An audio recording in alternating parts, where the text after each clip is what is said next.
because there are a lot of people in this country who do not like Black women, but Black women are the base of the Democratic Party. These angry, mad, opportunistic, lying Black women.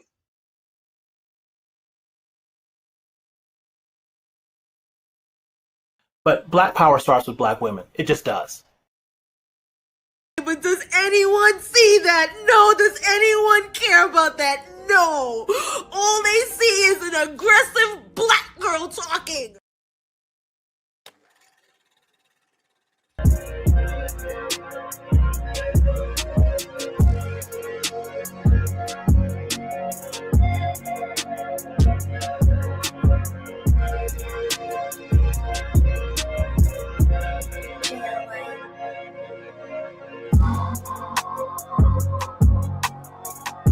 We are absolutely winning right now. Absolutely. We have done more than change the conversation. We changed the balance of power in the federal government.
Targeting women of color in the United States of America.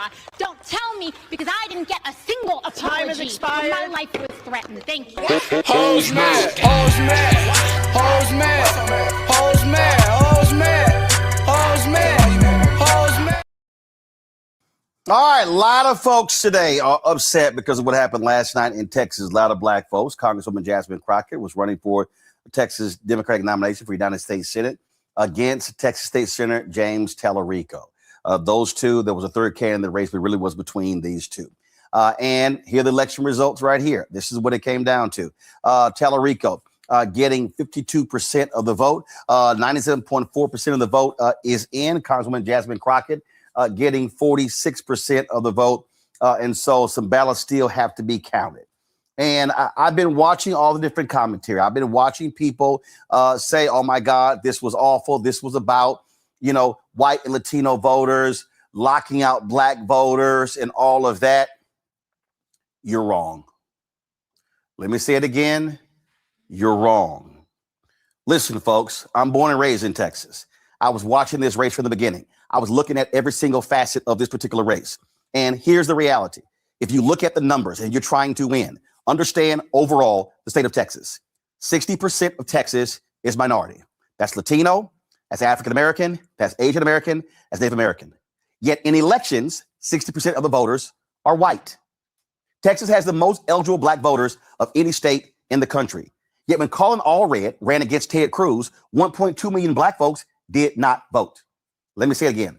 1.2 million did not vote.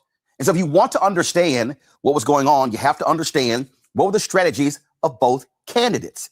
Congresswoman Jasmine Crockett made it perfectly clear she was going to be unconventional. She wasn't going to be putting money on television. She talked about a ground game. She really was locking up, trying to focus on the largest counties in Texas. Now, the 5 largest counties in Texas, they are Dallas, they got Harris County, where Houston is. You got Dallas County, Dallas is. Bexar County, San Antonio, Travis County, Austin, and then you have Tarrant County, where Fort Worth is. 4 of those 5 are blue counties, okay? Doesn't matter in primaries, though. But Tarrant County is the only red county. Here's the problem. And what did I say? I had the chair of the Texas Democratic Party on this show on Monday. I discussed this last week as well when I was in Los Angeles for the Image Awards. What did I tell y'all then? That in order to win the Democratic primary, you have to do the exact same strategy as Republicans in the general election. That if you only look at the most populous counties and you do not do well in the other parts of the state, you're not going to win. Go to my iPad, Elise. This right here is from the Texas Tribune. This is their breakdown of the map. Look at the map, y'all. You see blue? The blue here, that's all Congresswoman Jasmine Crockett. The yellow you see right here are the counties that they have still yet to collect the votes from. The green, that's Tallarico. What did I say? Now, what I also said was the issue was the margins. When Republicans beat Democrats, they win all of these states that are in Central, South, West, and the Panhandle because they rack up margins. All those votes add up. And so if you look at, so let's take what happens, okay? Most of the votes in Texas, right here in the blue, where African Americans are. This right here, I'm going to show you. This is a map of the New York Times. Give me a second. I'm going to pull this up. This is from the New York Times. The New York Times map right here. It shows counties with more Hispanic voters. That's in the teal. The count, then of course, where you see these sort of the purple east. So that's the areas with black voters. Then Crockett, y'all, the numbers are the numbers. So you see this portion right here. These are where all the black voters are in the state. You ain't got black folks who are west. So you also got to win that low. So what did Tallarico did? He won these areas here, Latino votes. Down here in South Texas, right down here in South Texas, he won those places. The key is, what were the margins in those places? All right. Now, again, it comes down to math. It's not a question of, well, it's math, but also what kind of campaign that you run. So let me go back to this map right here. Okay, so let me pull this up. So I'm looking right here, Dallas County. You see this right here? Dallas County, the home county of Congresswoman Jasmine Crockett. She got 163,379 votes. That's 58.9%. Tallarico got 110,577, 39.9%. Y'all, she has no shot at winning if she does not hit 70% in her home county. Now, some of you are saying, well, the vote suppression and the Republicans because you couldn't vote countywide in your precinct. You're right. But guess what? It's the job of the Democratic Party and the candidates to tell folks how they must vote. I spoke at the MLK, City of Dallas MLK program on January 17th at Friendship West Baptist Church. They had an MLK teach-in, and they were talking about the election. Do you know what they said? They said then, early voting, you got to vote countywide, but on election day, you got to vote in your precinct. So if I was the Crockett campaign, I should have been going hard telling people you got to vote early as opposed to waiting on election day. That was a huge mistake. And I got to be honest, y'all, on election day, it's a perfect example. There was a brother, he's an alpha named Andre Turner. He was running for a justice of the peace position. Yesterday, I got 5 text messages. I'm still registered there in Dallas County. I got 5 text messages from his campaign about election day. I got 0 yesterday from the Crockett campaign. I want y'all to think about that. I got 0. Good morning, y'all. Shout out to Splaining Martin up here trying to explain what happened to Jasmine Crockett. This nigga did his best job splaining. I ain't never heard a nigga try to splain so hard in my life. This is amazing work here. Roland Martin wants everybody to think it was about statistical anomalies and political prognostications and whatnot. But you know how the black women feel about this, Roland? You know what the black women looking at this election are feeling, Roland? Black women feel betrayed. And you can do all of your dancing and all of your little spin moves and all of your buck jiving, and none of that can take away black women's bitter feeling of betrayal by the Democrats, by the white Democrats in particular, Republicans not included. The Republican Party is being put out as some type of really odd scapegoat in this whole matter. I don't get that. It's not even an open race. It's literally a Democrat primary. Republicans are locked out of this whole process, right? This is blue on blue violence, and Black women really do feel betrayed by the Democrats. A lot of Black women are taking this moment, taking this loss to represent how much America does not want to see a Black woman in charge. A lot of Black women are looking at this moment, and some of you niggas too. You really think this is a moment that proves that America desperately does not want to see a Black woman running shit? It is really on my heart this morning to say that as a man, but more importantly, as a Black man, that this country does not deserve Black women or Black people, but specifically Black women.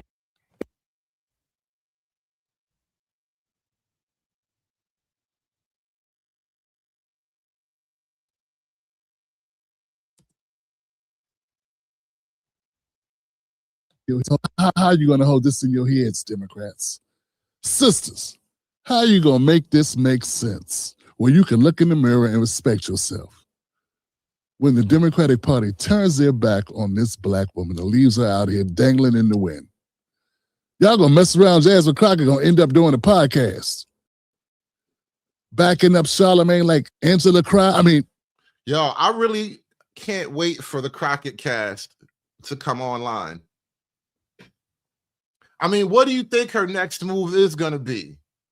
Is she going to open up a dry cleaning business? Going to run a maid service? No. The Crockett cast is coming. 2027, y'all. No, actually, it's still early. It's only March. The Crockett cast should happen by late by December. You know, by Christmas time, we should all get a nice little present. Crockett casting. Every Sunday night, you can watch Jasmine cry about her political career and how much the white people didn't want to see a Black woman in charge. I can't wait for Crockett to start podcasting. How are you going to hold this in your heads, Democrats? Sisters, how are you going to make this make sense where you can look in the mirror and respect yourself? When the Democratic Party turns their back on this Black woman and leaves her out here dangling in the wind. Y'all gonna mess around, Jasmine Crockett gonna end up doing a podcast. Backing up Charlamagne like Angela Cry. I mean, Angela Rye. I mean, what else is there gonna be left for her to do? And that's gonna be a step back from being a congresswoman to being a B mic on a B-class podcast. Fam, this is how they do Black women in the Democratic Party.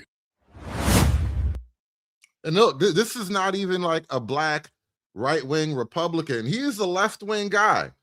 And he's telling you Black women on the left wing, listen, those Republicans tell you to your face they don't really care for you and your thing and all of that, right? But the Democrats pretend to be your friend and then stab you in the back. They put you up on a pedestal and then yank that shit from under you when you thought you were feeling yourself. It's crazy work how the Democrats do Black women.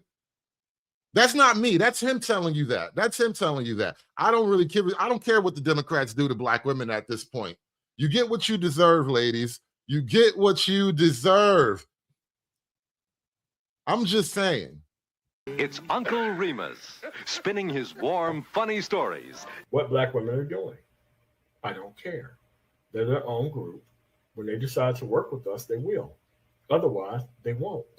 And they don't have to. They have their own power, their own productivity. They don't need us for anything. And I'm okay with that. The key to happiness is to eliminate all Black women from your life. I mean, look at me. No Black women in my life. Look how happy I am. I'm happy as a nigga with a new gun. Now, Ruckus, that is preposterous.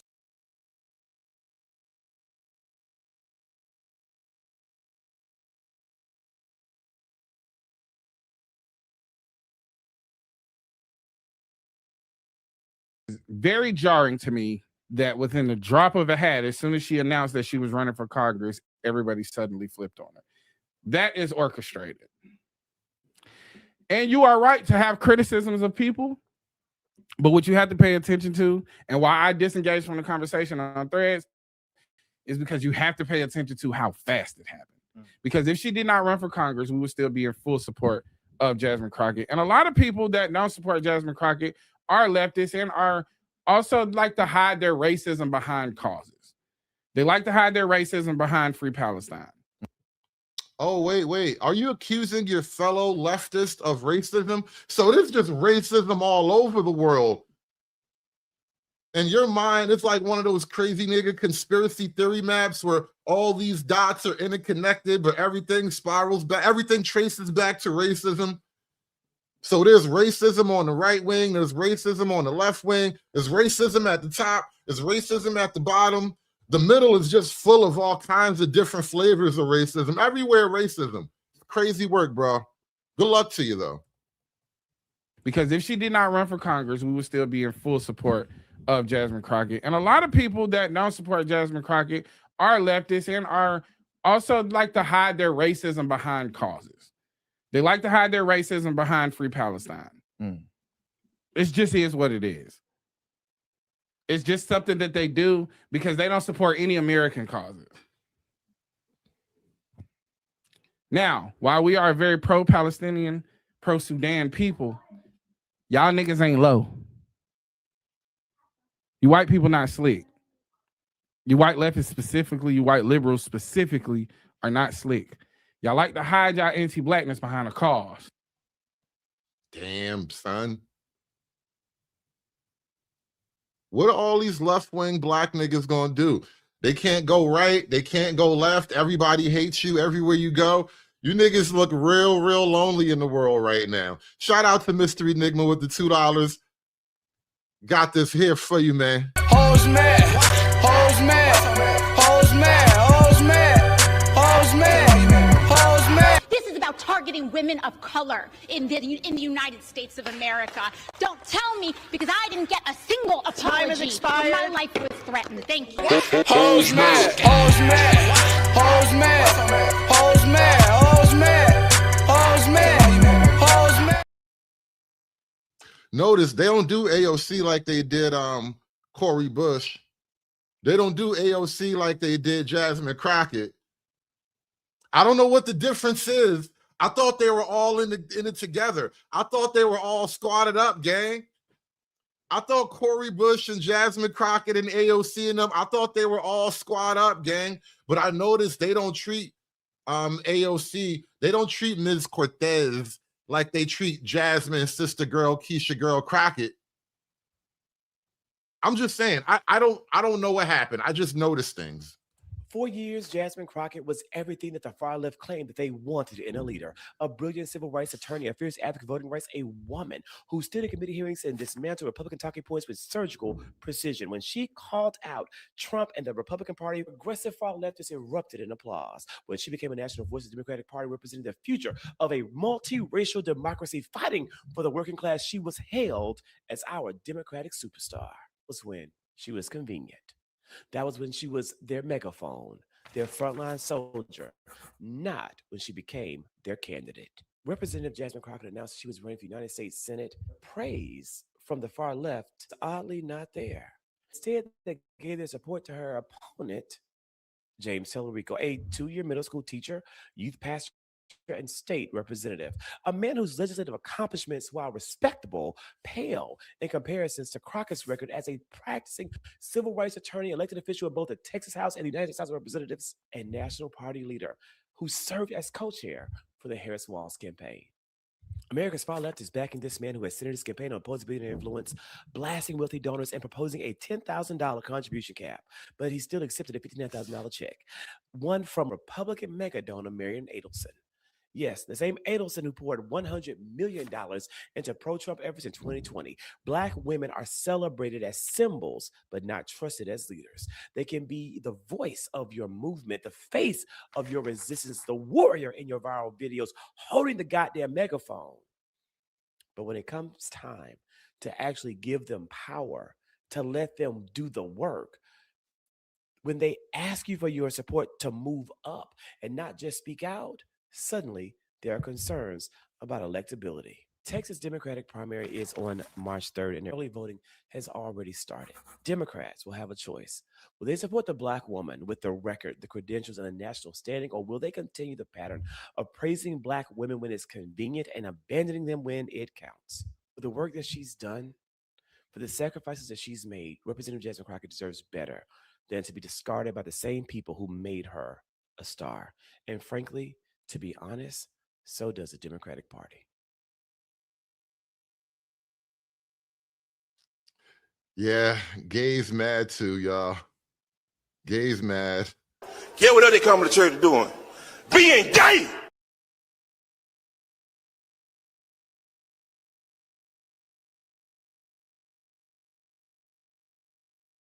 Words can't express how excited you made me as I was out on the trail, working to stretch people's imaginations. It's clear that we still have a lot of work to do, even within our party, about making sure that we invest in kind of just doing the right thing sometimes. It's all good though. No matter what, whether it's Kim Paxton or John Cornyn, anyone would be better. I'm just saying.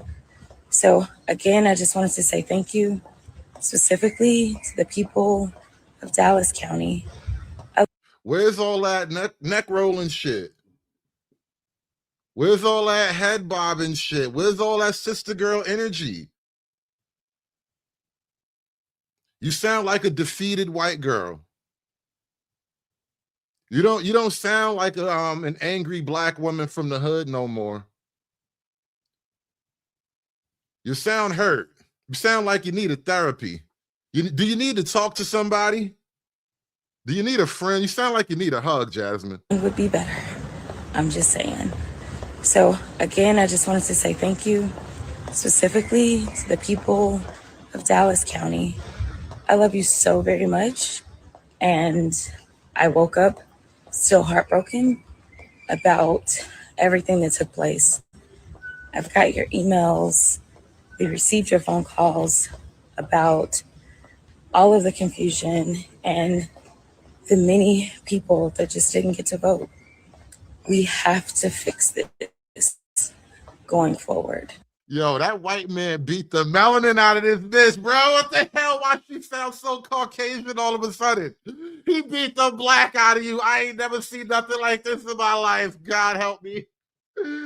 Oh, God, we got to say a prayer for Jasmine Crockett's blackness. Jasmine, what happened to your blackness? That white man beat the black out of you. God, I hate to see it happen.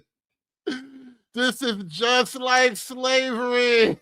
God damn, look what that white man did to her blackness, y'all. No, stop. This makes Jim Crow look like Jim Eagle. Oh my God, he beat the black out of you. This is horrible. What happened? What happened to your black? Why do you talk like this now? All of the confusion and the many people that just didn't get to vote. We have to fix this going forward. We should not have people being disenfranchised in 2026, even in Texas, specifically in a Democratic county. It breaks my heart. At the end of the day, we were about to file a lawsuit so that we could keep the lines open.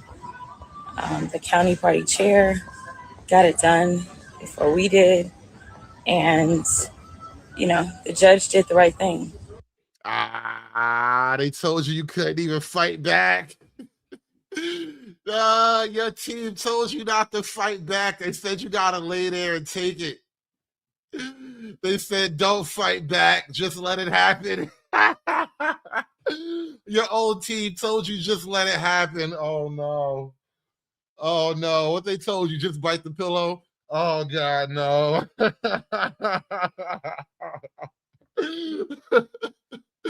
Your old team told you this is gonna hurt more if you fight. Oh God, what they do to those black women. Do you see how they treat a black woman? She is a strong, brave, courageous black woman, and they told her to just take it. They told her to just put her head down and bite the pillow. This is some bullshit, y'all. I can't believe this is how we treating black women in the Democrat Party. But if man had to find out that his God was a woman, I say the black woman is God, and black woman is God. I say the black woman is God. The black woman is God because, you know, she was the first organism on this planet.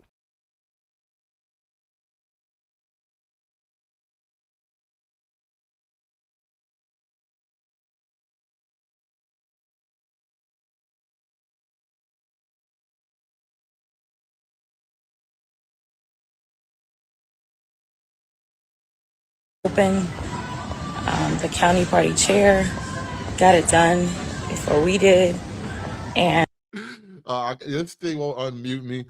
Damn, this stupid StreamYards need to get their shit together. Jasmine, you were right. You were right to not fight back, Jasmine. They told you to do the right thing. Don't fight back, Jasmine. Let that white man win. Don't struggle, Jasmine. Don't struggle. Don't resist, Jasmine. Resistance is futile. You let that white man win, Jasmine. He's good white folks.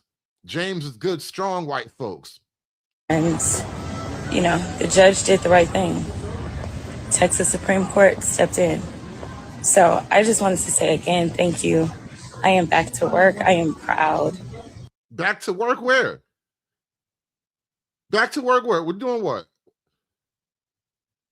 Oh, she is a lawyer, matter of fact. She actually was a lawyer. She passed the bar and all of that. So maybe she'll do a law podcast. She'll do like Jasmine's Black Lawcast or something. To serve Texas 30 until January of 2027. And then let me send Matt. Oh, that's right. She do got a year left in office. Yeah, her district ain't done yet. She's got one more year. We still got 1 year of Jasmine's tears. Oh, we get to watch her cry for like 8 more months, y'all. Oh, this is going to be fun. That means, you know what? It's not even the end. It's going to be like the longest, most drawn out political death ever. And then one day she's going to just go away. She's just going to fade away quietly into the night. I love to my pastor, Pastor Freddie Haynes, who will be the congressman for Texas 30. So God bless y'all. Oh, man. Look at what they done to the black women, y'all. I blame the Democrats. Republicans don't have the balls to do this to a black woman. Only Democrats have the balls to break a black woman's back like that. And they sent a clean-cut, slimy-looking white guy to do it. He looked like a Bible salesman. Only the Democrats will do that to a black woman. Republicans would never. This morning, I called James and congratulated him on becoming the Senate nominee. Texas is primed to turn blue.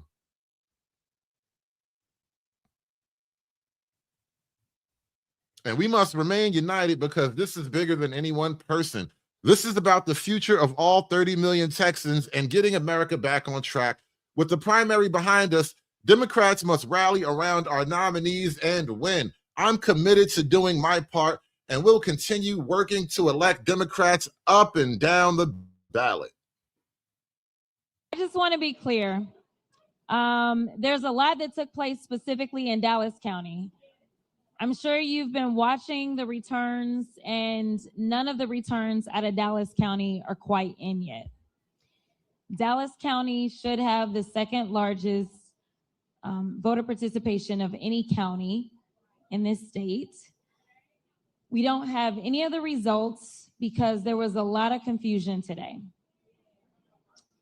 And so, you know, our Democratic Party chair, Cardall Coleman, he beat me to the punch, as myself and Colin Allred we're about to file a lawsuit to keep the voting polls open. We were able to keep the polls open, but I can tell you now that people have been disenfranchised. The reason that we knew that there were problems is because we were receiving the phone calls and the emails. The polls were supposed to stay open until 9, according to a court order. The Supreme Court, just a few minutes ago, just said, shut it down. The Supreme Court also said that they are to separate any votes out that came in after 7 p.m. So here's the deal. I have no idea how it is that clerks are going to know who was in line by what time, because the rule is that if you're in line by 7, then you get to vote. And so once there was a court order saying you had until 9, I'm sure that there were people that joined the line after 7. They now are telling them that you have to separate the votes out. What this means is that we will not know what votes are to be tallied from Election Day out of Dallas County. For sure, we won't know that tonight. So knowing that Dallas County is a big dump of votes, we, in my opinion, will not know the election results overall tonight. We need to see the Dallas County votes to see where they are. I mean, if the early vote comes in, which we may have the early vote soon, if it comes in and I'm losing Dallas County, then we know kind of where this thing is going. So, so that's my news, is that we're not going to have election results tonight, in my opinion, based upon what specifically is taking place in Dallas County.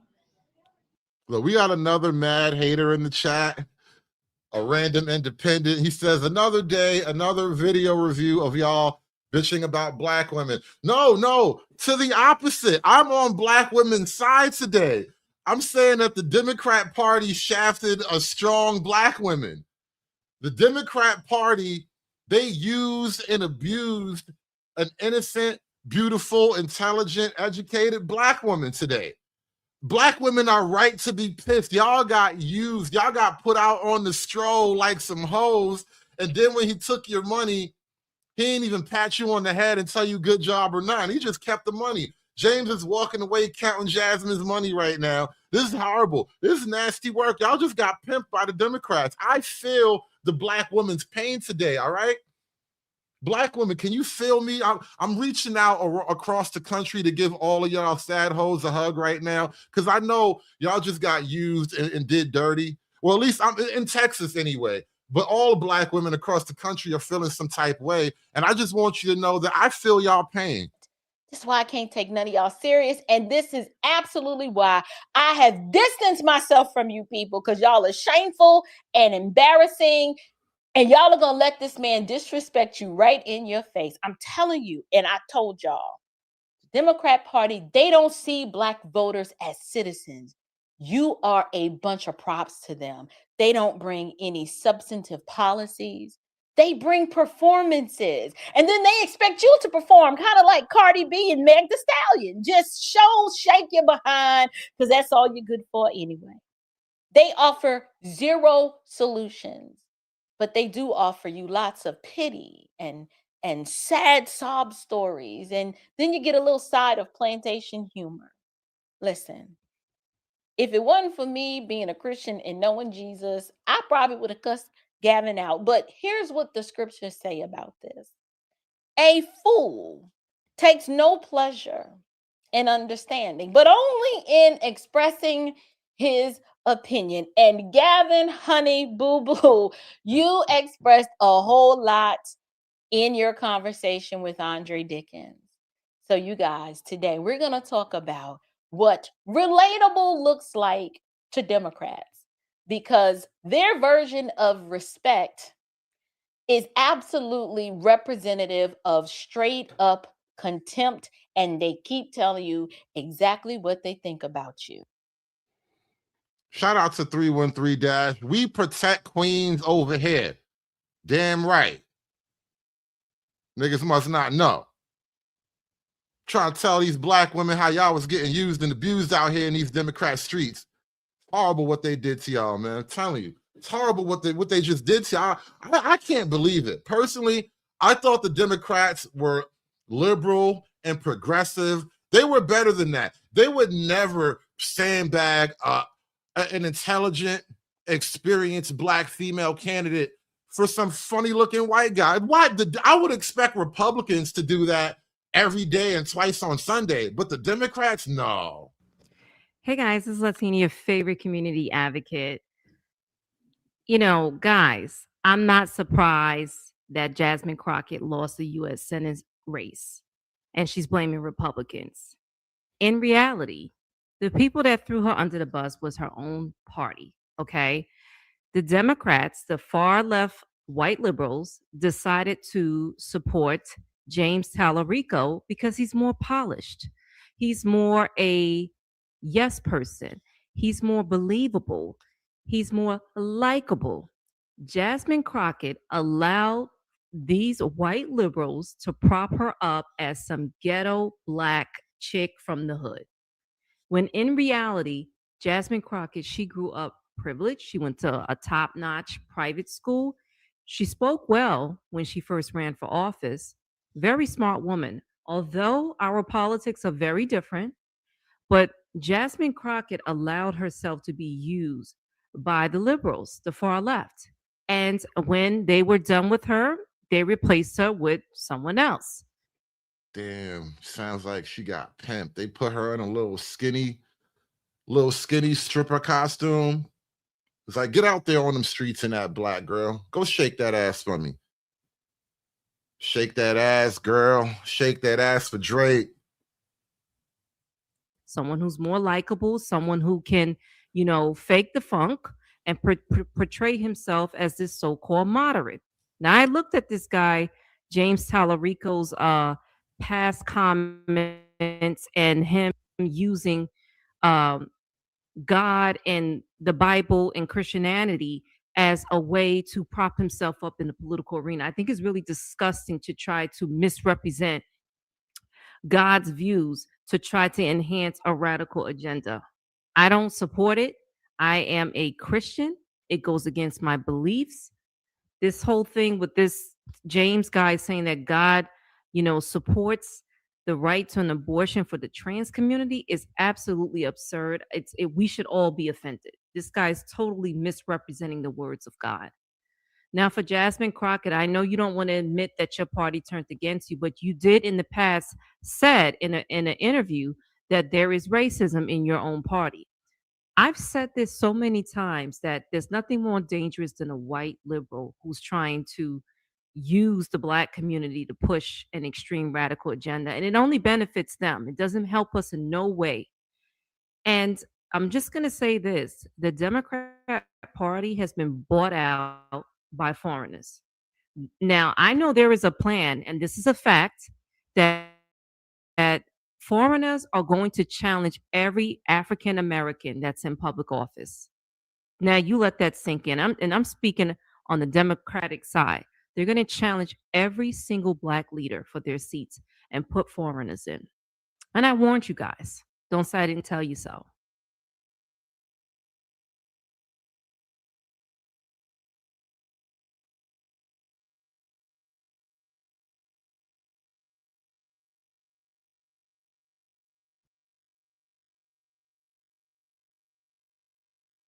I just want to say, can we get some of these bojankety, tap dancing, ignorant brothers out here, black men, to stop attacking black women publicly, especially when they don't know what the F they're talking about? We need to be supporting each other. And if you're going to come at somebody, come at them with some real information. Stop going around criticizing black women because the shit just ain't right. Everybody saw the movie Django Unchained. Remember the name of the person who cared more about the love of the slave master than he did about the love of his people, or the care for his people? His name was Stephen. And Stephen was somebody who was willing to sell out his fellow African enslaved people. So what I would say to the Stevens who are in our world today, understand that the master will never love you. There are people that have taken the time to understand that I always keep at the forefront the people that elected me to DC. What you see, if you're not in my district, may not necessarily be all of the substance that also comes with me, but there is plenty of substance. And if anybody ever wanted to ask, just like anything else, I always have receipts for the work that I have done. So I will just say that I appreciate the community and the culture, because this is something that I never even had to address or deal with, because the community decided to speak up before I even knew what was happening. So I appreciate you. It does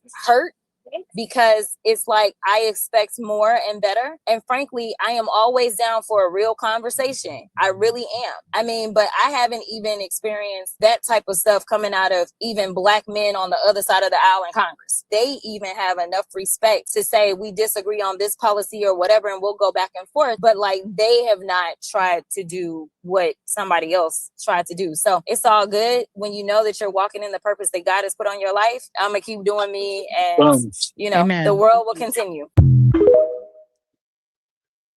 Oh, wow. I just want to shout out to Deacon Dave with the $2. He says, it's been 7 minutes. Has it really been that long? It's been 7 minutes. Can we get a hose mad? Absolutely. Hose mad, hose mad, hose mad, hose mad, hose mad, hose mad. This is about targeting women of color in the United States of America. Don't tell me, because I didn't get a single apology. Time has expired. My life was threatened. Thank you. Hose mad, hose mad, hose mad, hose mad, hose mad, hose mad, hose mad. How big do you think this Black men voter issue with Kamala Harris, how much of that do you think was specific to hesitation of voting, a Black man hesitating to vote for a Black woman? I will tell you what I was told. Because I did think that I definitely think that there was misogyny in this across the board, no matter what color male you're talking about. I just think that you'd be in error to not like know that there was misogyny that existed. I will say this though. The very first polling briefing that we had with a pollster that I trust a lot, he briefed the Black Caucus, and he said that one of the issues that he was running into with Black and brown communities was that she had been a prosecutor. And so it's more of a resume thing that, there was definitely some resume stuff that disallowed her from being able to build the type of rapport of trust within these marginalized communities that historically have been targeted. By the way, this was a huge problem in her own campaign for president during the primaries, which is why she pivoted. She was trying to get out of that because that was being used by other Democratic campaigns to say, hey, you know, she was a prosecutor. She was putting Black men in jail. And the thing is, she was right, which is why she went down the busing road with, you know, she had to go to some places that she probably wouldn't have normally gone, but she felt she had to because she was trying to fix her own biography issues that some voters had. So literally early numbers that we were given, and I promise you, you know, I think there is something weird about her eye. One of her eyes is not quite like the other. One of her eyes is a little bit wonky. I can't tell which one is the wonky one though. One of her eyes is slightly wonky though. I really do trust this pollster. Said that. So if you think back to my DNC speech, one of the things that they actually, the guidance that I was given was to actually lean into her being a prosecutor. And I'm like, oh, hell no. I'm like, that is not helpful, right? And so, so when I did it, I did a bit of a swing on it, right? As a criminal defense attorney. And I explained, like, this is the kind of prosecutor all would have wanted, right? Like, so I built it that way. But I did talk to some people, even a prominent rapper who was like, I'm going to support her, but I don't feel comfortable openly endorsing her, but I'm going to vote for her. And I'm like, why?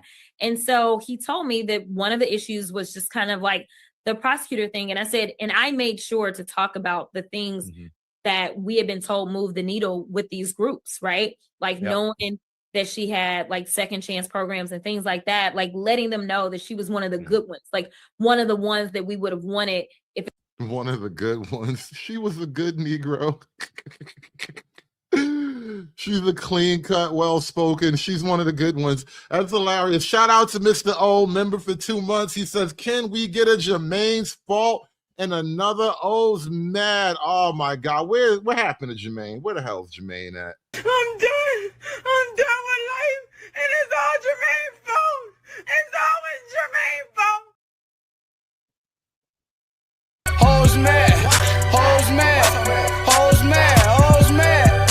Hoes mad. Hoes mad. This is about targeting women of color in the United States of America. Don't tell me because I didn't get a single apology. Time has expired. My life was threatened. Thank you. Hoes mad. Hoes mad. Hoes mad. Hoes mad. Hoes mad. Hoes mad. Hoes mad. It was Breonna Taylor. Did it mean like that's the kind that you want, right? So we were trying to do that, but I think, and it goes back to kind of the Trump phenomenon. I think that what had been baked in about the vice president was that she was a prosecutor. They did not know very much beyond that. And when you're talking about 107 days of a campaign, it's kind of hard to get that across. And that's a classic case where more time would have helped, at least on that issue. Absolutely. I absolutely believe that, especially since you want people to not fear you, but you want them to like trust you. That's what it comes down to, is like trust. We don't trust Black female leadership. Maybe that's what's really bothering a lot of the Black women who are watching this whole thing play out. A lot of the Black women are just looking at this like, oh, I see what it is. You don't mind having Black women in the office, you know, getting the coffee, filling up that water bottle thing, but you don't actually want Black women running anything. You're afraid of Black women leadership. And me personally, yes, I absolutely am. I do not trust it. I don't care what you tell me. I've seen how dark it can get. Passed out a lady today. She was cheering the latest primary election results. So excited, so happy that her candidate had won.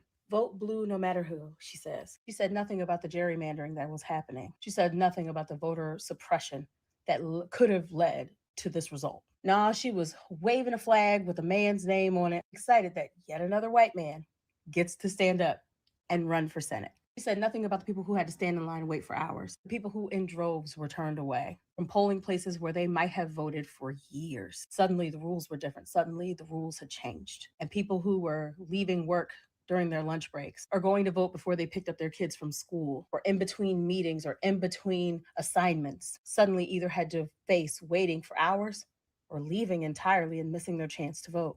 No, she didn't say anything about that. She was so excited. She was so elated. She waved that man's flag and kept saying how excited she was that he would be representing folks in blue during the midterms. She ignored the marginalized people who, some to the point of tears, were absolutely frustrated that they couldn't cast their vote, something that our people literally had to die for. She missed the man who the night before checked his voter registration, checked his polling place, and then arrived to that polling place that he checked after doing his due diligence only to be turned away. She missed the numerous stories like that. She missed when folks were trying to make amends and were trying to fix the obvious suppression when a judge's order tried to make that right. The person who was over the election, who was actually running in the election, overruled that decision. Yeah, she missed all of that. She was so excited and so elated that her candidate had won the primary. And she missed all of the people who, for whatever reason, couldn't even cast their vote. Yeah, she got cussed out today. And I hope that more people get cussed out. You out here cussing people out because Jasmine lost? You really out here cussing people out because Jasmine lost? Come on, lady. That's why God gave you a mustache. You earned that. You deserve that mustache. Nigga, please.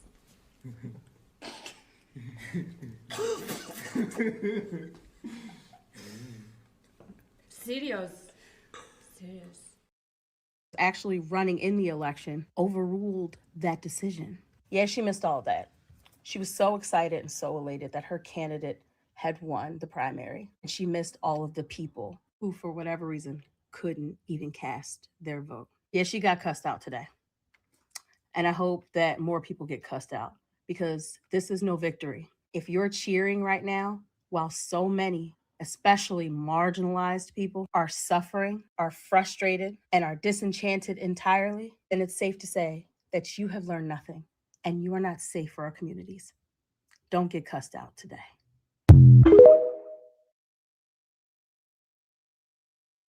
Now, you guys heard that. Be warned. There's a lot of aggravation and pent up sexual frustration in the air right now. So just keep a safe distance, you know, keep a nice safe distance. Always keep them in your visual range so you know what they're doing, but keep a safe distance from a lot of the quiches for the next 72 hours. We're about halfway through the 72-hour danger window. So you got another day-ish, got another day. Give it a good 2 more days. For the next 48-ish hours, you want to keep a safe distance. You want to stay in visible range, like you want to keep them in your visible range so you don't get surprised. They just run up on you like, you know, you don't want to be surprised, but keep a respectable distance from the quiches for another 48-ish hours. You don't want to get cursed out, okay? She just warned you. She just told you how she giving it up right now because her girl took an L. She's out there throwing blows, and she just might give one. She just might hit you with something, and I think she's not the only one. Shout out to the SKC, the coon of coons. You got to make some time for the show, SKC. I got so many things I need to go over with you. But shout out to the coon of coons. He says 47 has broken the sisterhood. He really is the chosen one. He is, though. He really is, man. Somebody had to do it. I am the chosen one. Somebody had to do it. It's been a great couple of years, man. The whole first year, we in year number 2 right now. Spectacular run. Spectacular run. Best president ever. Best president ever. I'm trying to tell you, I don't know another president that has generated so many tears in his presidency. Like, I don't know, you got to go back to like Lincoln or something. You really do. You got to go all the way back to Lincoln. Maybe Andrew Jackson or something. I don't know. You got to go a long way back. Hands. Texas spoke last night. Or maybe Texas whispered the same sentence it's been repeating for decades. We want the best candidate. That's the promise. Merit, qualifications, experience. They love those words. Right up until the resume belongs to a Black woman. Because Jasmine Crockett did not arrive in politics by accident, she built herself in courtrooms first, public defender work, standing beside people the system had already decided were easier to discard than defend.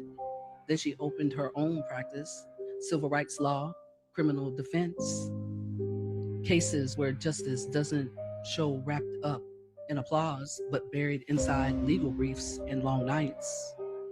And when protesters were being swept up during the Black Lives Matter demonstrations, she didn't show up with a hashtag. Yo, she is bitter. I feel witchcraft coming off of this woman. I bet you she like killed a chicken or something just before this video. I feel bitterness and witchcraft coming off of this woman. She showed up with a law license, pro bono defense, meaning the fight came first and the money didn't. Then Texas politics, then Congress, walking into Washington already trained in the kind of fights that don't end when the cameras turn off. And when she started dismantling people in hearings, oh, y'all loved her then. Those clips went everywhere. Fearless, sharp, run for president, some of you said. But something interesting happens when a Black woman stops fighting for the room and starts aiming to lead it. The language changes. Suddenly the conversation isn't about merit anymore. It's about electability. I'm voting for someone who can win. But let's slow that sentence down, because I haven't seen this many hoes mad in years. It's like they just opened the floodgates and the hoes are just running wild and mad. I can't believe it. Hoes mad, hoes mad, hoes mad, hoes mad, hoes targeting women of color in the United States of America. Don't tell me, because I didn't get a single apology when my life was threatened. Thank you. Hoes mad, hoes mad, hoes mad, hoes mad, hoes mad, hoes mad, hoes mad. Ability didn't become the problem until you decided you weren't going to stand with her. If the same people who praise Black women's leadership had actually voted alongside us, electability wouldn't have been a question, it would have been the outcome. The only reason who can win entered the conversation is because some of you had already decided who you wouldn't elect. And in American politics, that sentence has a translation: safe, familiar, a white Christian man speaking in carefully coded language soft enough to calm the room. Scripture used like insulation, just enough faith talk to warm the house without answering the hard questions. Foxes quoting Proverbs while the hen house nods politely, and y'all call that strategy. But history calls it something else, a pattern. Black women organize the movement, we build the coalition, we show up when democracy starts shaking. But when leadership is finally on the table, we're asked to step aside and keep holding the structure up again. Be the bullhorn, but never the microphone. Election after election, this country tells Black women the same thing. You're powerful enough to fight for us, just not powerful enough to lead us. Now, let me say something plainly. Anyone who knows me knows I believe in the voting process. I believe in studying the record, choosing the strongest candidate based on the resume. But believing in the process doesn't mean pretending the pattern doesn't exist. Because right now, Black people are looking around the room, realizing something uncomfortable. Where are you gonna go? Let's say the Democrats just openly hate and reject Black women from now going forward. Where are you going to go? Are you going to vote Republican? Are you going to become a conservative? Keep showing up as allies to everyone else. But when the moment comes for someone to stand with us, the room gets quiet, which means something else is also true. Black people are allowed to rest, not surrender, rest.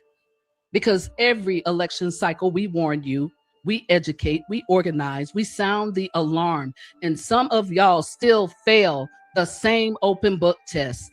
You let people who don't live here write the narrative, people who don't organize here spread the lie, people who don't vote here decide the story, and you repeated it against a Black woman whose record was already written in ink. That's not strategy, that's manipulation. And if Texas wakes up a year from now realizing it bet on another Fetterman in a fresh suit, don't be shocked. The warning signs were there. Some of us read them. The rest of you close the damn book. Safe hands. The bitterness, y'all. The bitterness is coming.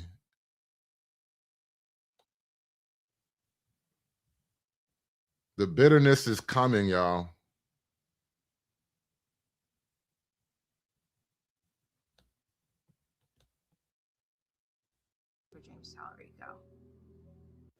Well, la-di fucking da.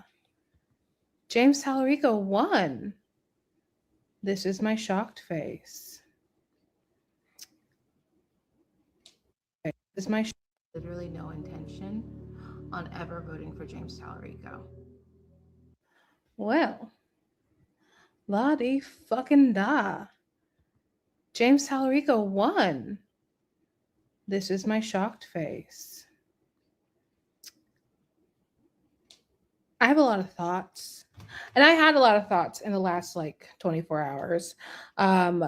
I did say in that video that I would probably vote for the more qualified candidate in November. And if that is James John Jacob Jingleheimer Schmidt Cornyn, then I'd vote for him. And I'm going to, I've considered it.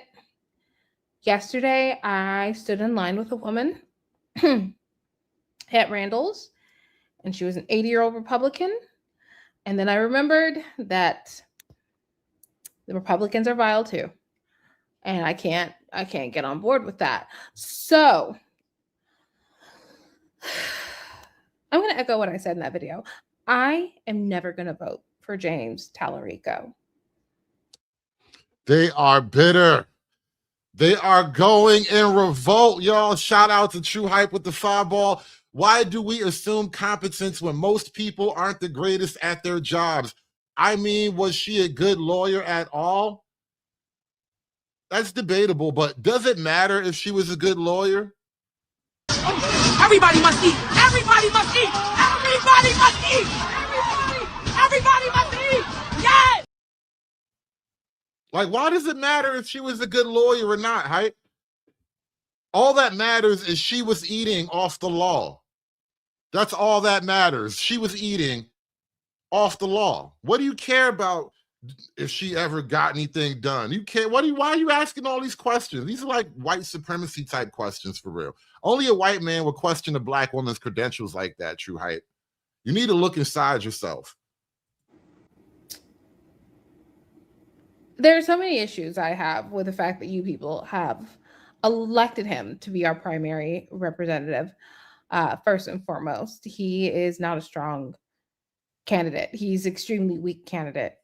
He is part of the religious middle, which means that when it comes to our rights, when it comes to LGBTQ rights, when it comes to things that challenge his religion, he is not trustworthy to stand with us.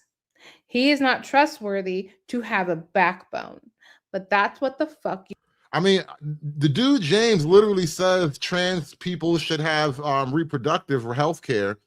You know, he wants to open up a chop shop for the transitions. He wants a trans community chop shop. I don't know how much more extreme James can get, but whatever, lady. You voted in. That's what the fuck you voted for.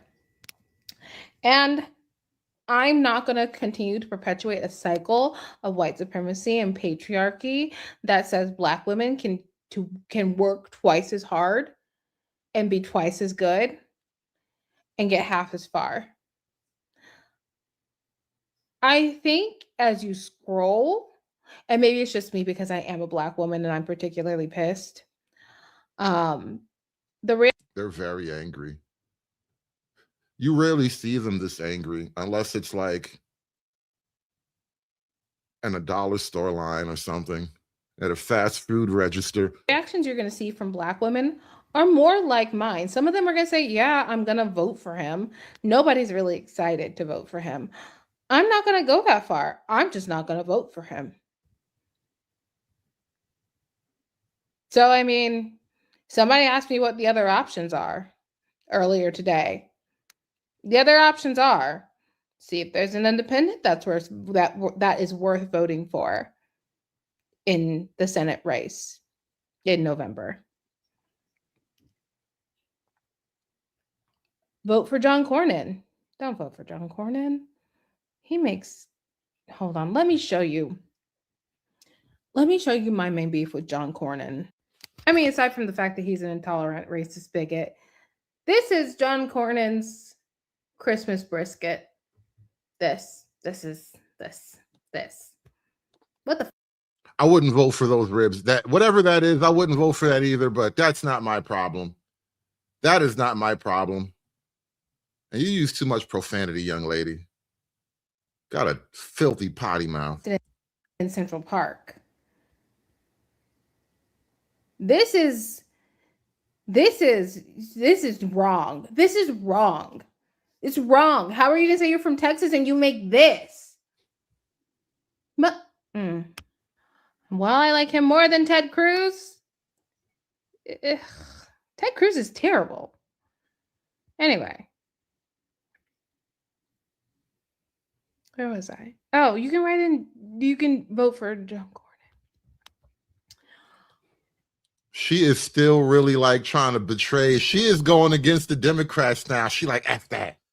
Vote for the racist white guy with the nasty brisket. We're voting nasty brisket in protest. Is the brisket protest vote. You can write in a candidate, which is actually what I'm considering, because like I was considering putting off Serena's whole run until the next presidency, but you know what? I feel like she would make a great senator. Let me show you. I mean, look at that face. Look at that face. She would stand up to anyone and everyone for us. She would definitely vote for her, anything that affected her mama. I'd vote for her. Or, in all seriousness, you can just leave the Senate spot blank. And honestly, that's what I'm planning on doing.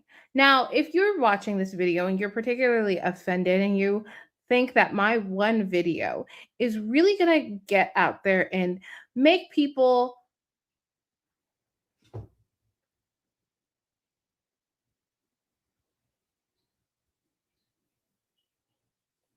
Beanie, can you get down? Can you get down? Thank you. If you think that this video is going to make people change their minds and suddenly not vote for Tallarico because I'm saying they shouldn't vote for Tallarico, I'm going to remind you that I'm not an influencer. I have an audience of 1,300 people. If people choose to take this path because they didn't realize it was one that they could take, it's because you as Democrats, you as liberals, you as leftists, that's a hard word to say, have disenfranchised Black people. I understand some of you are saying I voted for her too, and I'm very disappointed. Your disappointment and my anger, rage, feelings today are not the same. You can vote through your disappointment. I'm not going to vote through my anger and rage because this is yet another example of the American people just pushing up a white man while stomping down on Black women. And I refuse to support that. That's just what it is. I've also seen people say that Tallarico doesn't rub them the right way. He doesn't rub me the right way. He doesn't rub me the right way either. There's something about him that says could be a MAGA plant. Has anyone else thought that? Like, he's definitely not a MAGA plant. He looks like he's still in the closet, but he's definitely not a MAGA plant. Feels like a MAGA plant. Is that just me? Could be just me. I'm not saying he is. It's just a thought. Don't sue me. So that's where I am today. The day after yet another election. Just a quick reminder. You don't get Black women's help if you don't want our leadership. So over the next few months, as shit continues to go sideways because you voted in a nutbag, please remember that we aren't here for you. We're not all in this together. We're not voting for the other side because you are the other side. Okay? I'm not holding your hand when I say that because I don't think most of you wash your hands. And if you think, oh, well, that must mean you're Republican, they're also on the other side. You're both on the other side. Okay? So we're over here, you're over there. Okay? You're the same people that said that Kamala Harris slept her way to the top and said that Jasmine Crockett was too aggressive. Those are microaggressions. And I'm about tired of her filthy potty mouth. Shout out to Chocolate Bunny with the $3. Host super mad. Yes, they are. Oh my goodness, what's happening today? I woke up this morning and the internet chose violence while I was sleeping. These angry, mad, opportunistic, lying Black women. Hoes mad, hoes mad, hoes mad, hoes mad, hoes mad, hoes mad. targeting women of color in the United States of America. Don't tell me because I didn't get a single apology when my life was threatened. Thank you. Hoes mad, hoes mad, hoes mad, hoes mad, hoes mad, hoes mad, hoes mad. Oh God, I gotta wipe my face in a minute. But I'm gonna let myself feel it. I'm giving myself grace. I'm learning grace. Because as a black woman, we don't get that. Hashtag hoes sad too. I don't have a proper song for this emotion, but hoes are definitely sad. I'm having a hard time feeling the pain, but you know, I hate to see a hoe sad. I hate to see hoes cry. I mean, actually, I don't, but I kind of, you know, I'm torn. I'm torn. It kind of plays with my humanity when I see the hoes cry. Oh God, I gotta wipe my face in a minute.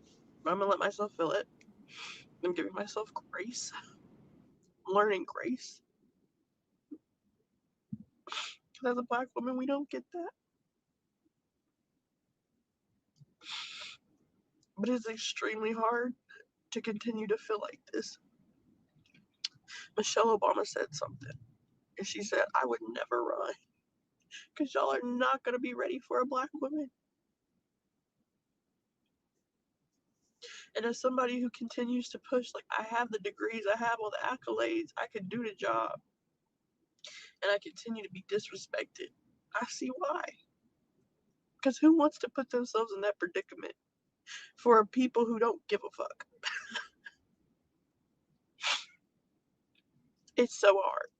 Why would I vote for James Tallarico, a white man, when I live in Harris County and we are the highest county for black maternal death rate? What the fuck that white man gonna do for us? Not a damn thing. He doesn't understand the struggles it is to be a black woman here in Texas. He doesn't understand that. But instead, he was the safest choice for white people because they're not ready to fight. They're not understanding how serious this shit is. And so they picked the safer white option.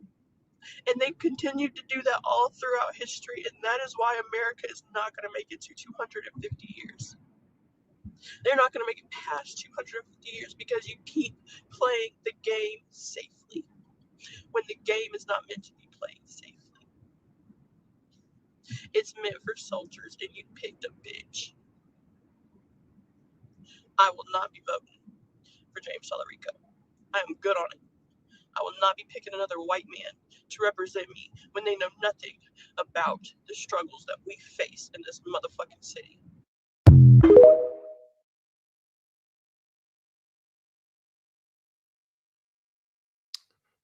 Well, I guess you can't count on her vote come November. Let's see what else is going on. They did it again, y'all. They did it again. They decided to go with the motherfucker with absolutely no experience than going with a black woman who is overqualified. And I gotta tell you, all you potty mouth black women are really, really ruining my monetization efforts today. I wish y'all would clean it up. Get yourselves together, black women. Stop you. Do you know what happened? What is it about this year in politics? All the Democrats just started cursing like crazy. I've never seen so many elected professionals use such horrible language. And now it's trickled on down to the voters too. Like, damn. Of course. Well, black people, specifically black Americans, we're going to lay our ass down. Remember, we thrive in any condition. So let's just keep our cool. We're going to show up in November like we always do. We're going to show up and we're going to vote. I think we need to exercise early voting, black Americans, come November. Let's get our documents together now. So come November, we are early voting people. Also, this is not our fight. This is not our war. This is not our business. Believe it or not, all the motherfucking Mexicans over there in motherfucking Texas, you would think that they would rally their asses up to go fucking vote. But they didn't. So let's lay our asses down and let the chips fall where they may. Again, I am doing what black Americans should be doing, and that is what? Lay your ass down. the race for Texas. And I actually just came across that I guess James Tallarico did win the Texas race. And I stumbled upon a handful of videos from Black women who live in Texas who are in mourning. Some of them are crying. Some of them saying that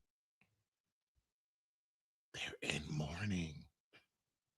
They are mourning like their grandmama died. They are in mourning like Big Mama passed away. They're not voting for James Tallarico. I just want to say I'm sorry.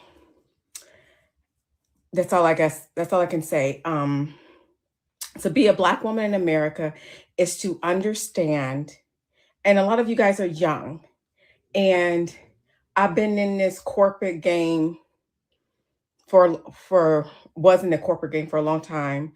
I switched to research, which Trump destroyed the research. Sidebar, he destroyed the research field. There's nothing for me to go back to if I chose to go back. But I was in the corporate game for quite some time, and I know what it's like to be a Black woman where they want your labor, but not your leadership. They want our labor, but they don't want our leadership. And that is why Michelle Obama is so smart and brilliant to say, I'm never going to run for anything because you're not ready for a Black woman. And I don't think that America is ready for even a white woman who is not an evangelical Christian to be president. They're just not. But specifically for Black women, they want our labor. They want our tools. They want our planning, our logistics. They want our love, our bosom, to hold them when they're crying, to speak words of wisdom and affirmation into their lives. They want our Ifa. They want our hoodoo. They want our Kojic prayer. Not the Ifa, girl. Girl, you better protect your Ifa. Black women, don't you let them white men touch your Ifa.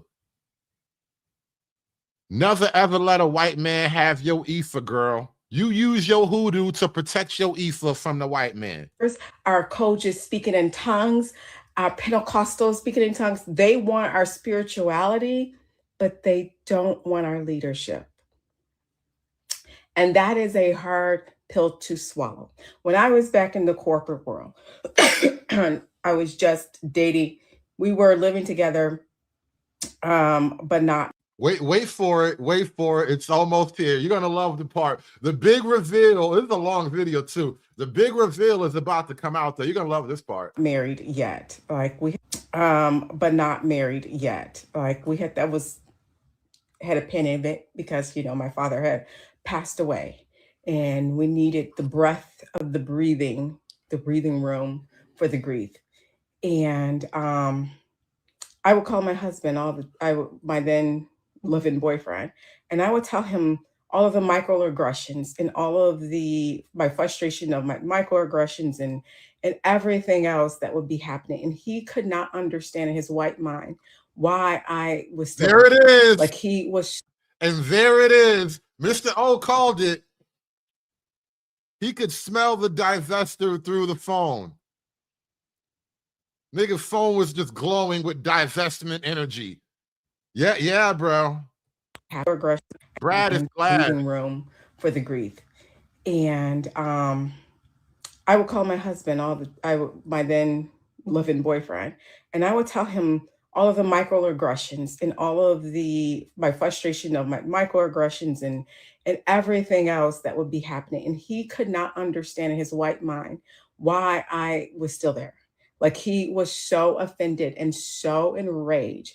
And he would always try to put his foot down. You need to quit. You need to quit. You need to quit. You need to quit. You need to come home and quit. And, I'm the one that's making a lot more money anyway. Why are you letting people do this to no, you cuss them people out and you come home today. You come home today. And I was like, nope. I'm waiting to, I want to be financially responsible. I will not quit until at some point we started doing fertility treatments because they told us that it was going to be a year, but we ended up getting pregnant before the date of the wedding, which was very thankful for. And I was like, no, I'm going to wait until after the baby. I'm going to wait till after the baby. And then I'm going to take my 3 months of maternity leave and tell them to fuck off. And in that time that I was on maternity leave, there were several promotions and my name wasn't in it. Now it was twofold because I was on maternity leave, because they always would, if you took maternity leave, you were guaranteed to be fired a year later. Man or woman, they were very much about that. But also I knew it because I was Black. Now I was the highest degreed, because y'all know I like to collect master's degrees like the Infinity Stones. And I was the most experienced. I even had specialty certificates in trust management, but I was overlooked. And I had the biggest book of business. I was managing $1.2 billion.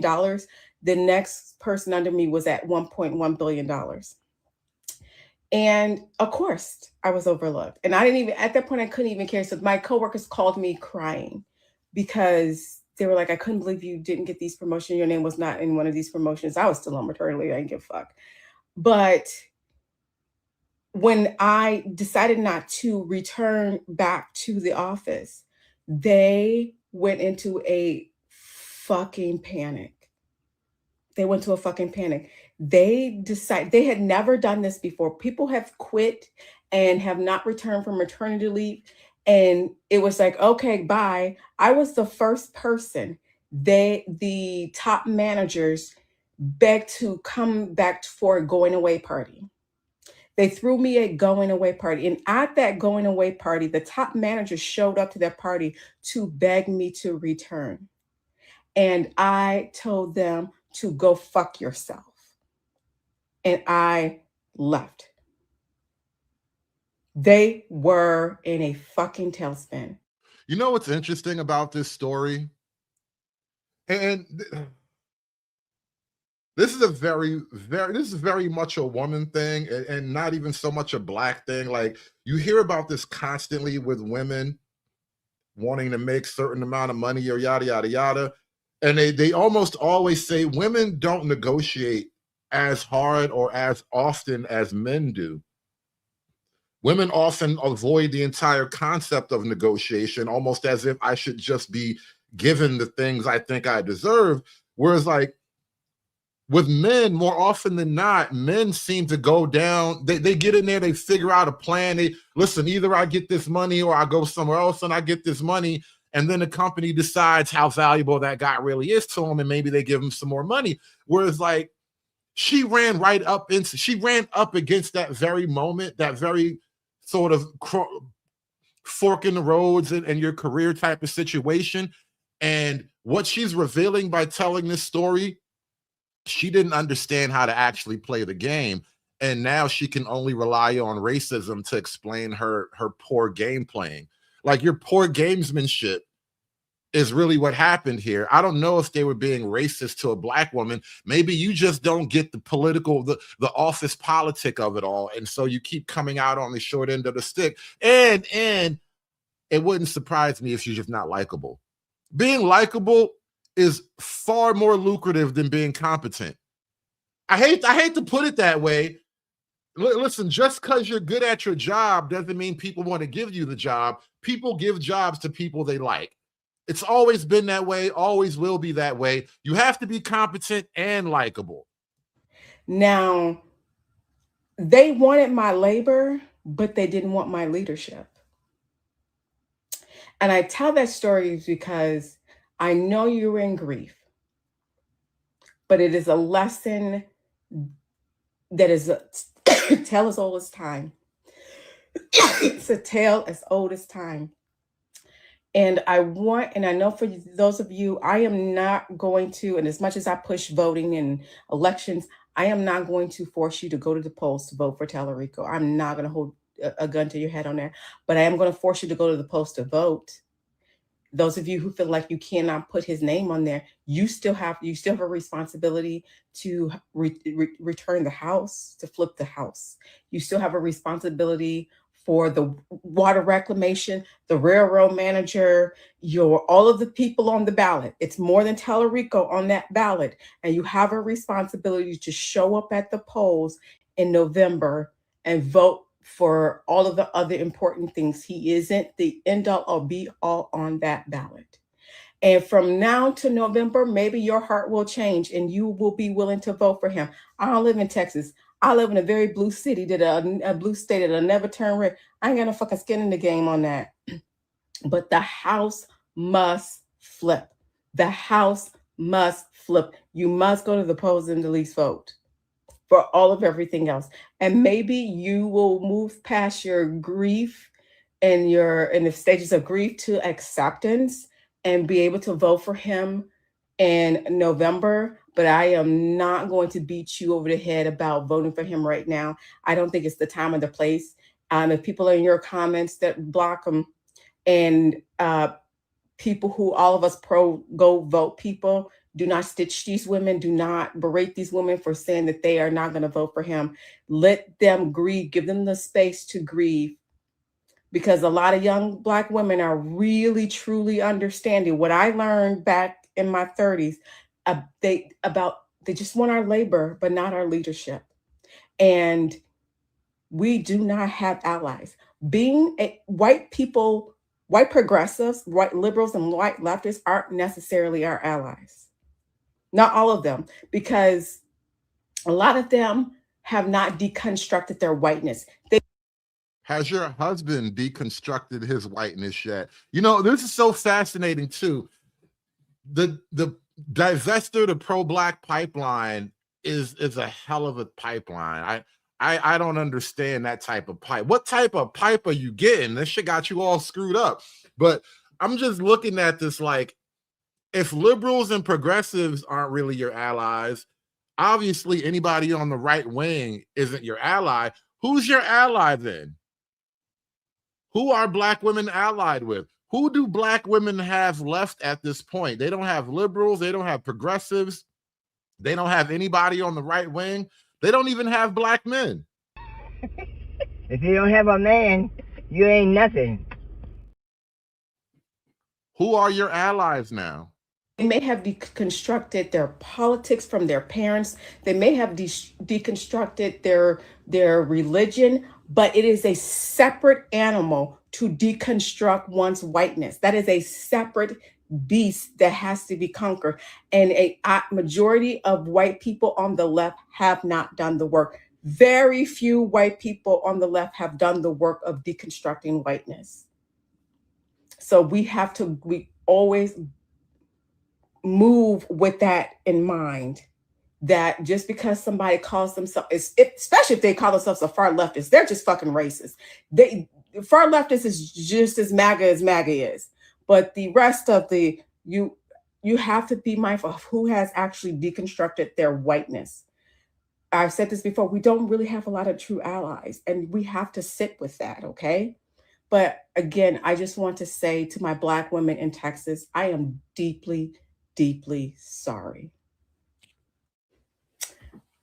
So,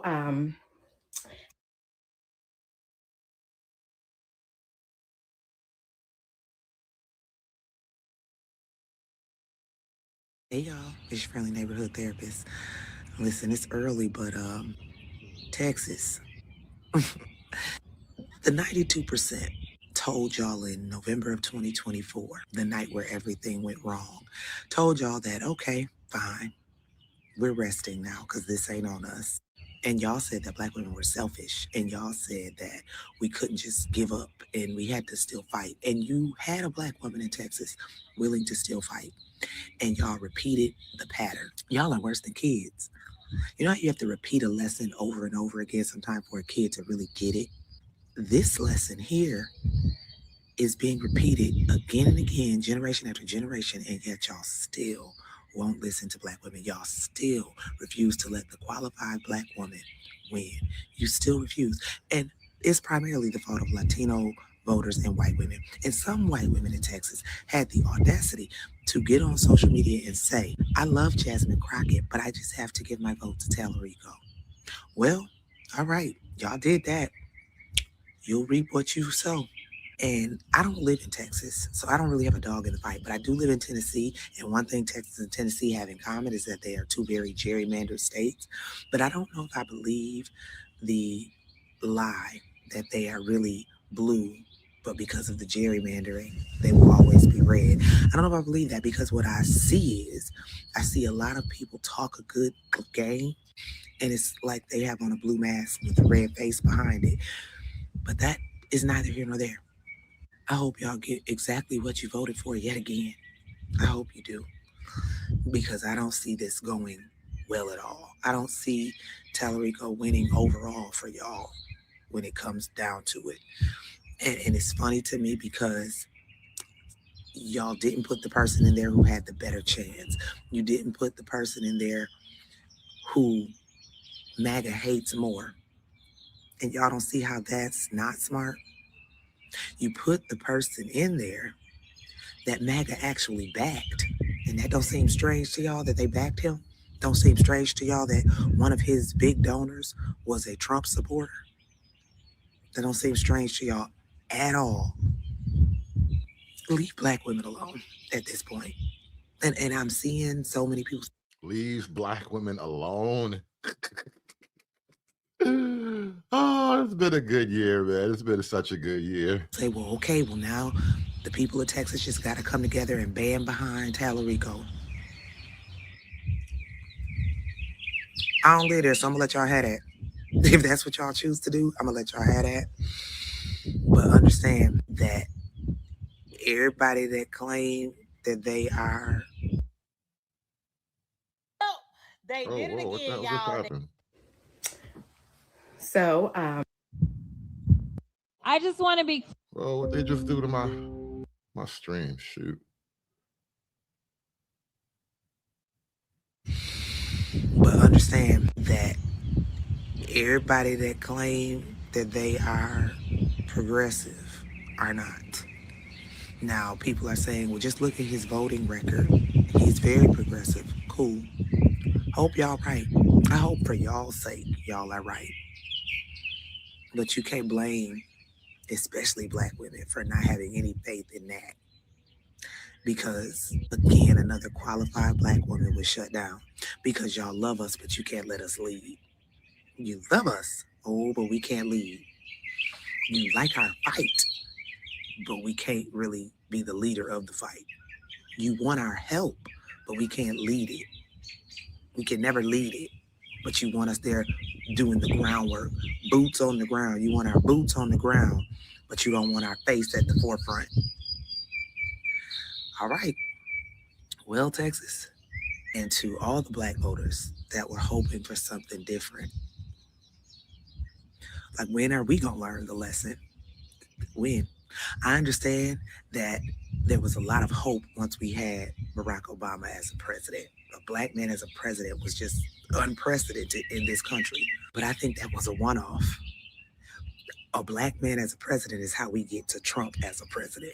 Unfortunately, because that's just the type of society we live in. That is the country we live in. But hopefully it turns out well for you Texans. Hopefully it does. I don't know. But all I know is don't say one word to any black person who feel a type of way, to any black person, especially a black woman, who say that they really are done. Because at some point, You know, Ms. Cantrell, that's actually a great point. I think that might start to play out. Ms. Cantrell in the chat says, they want our labor without leadership gonna be their new slogan.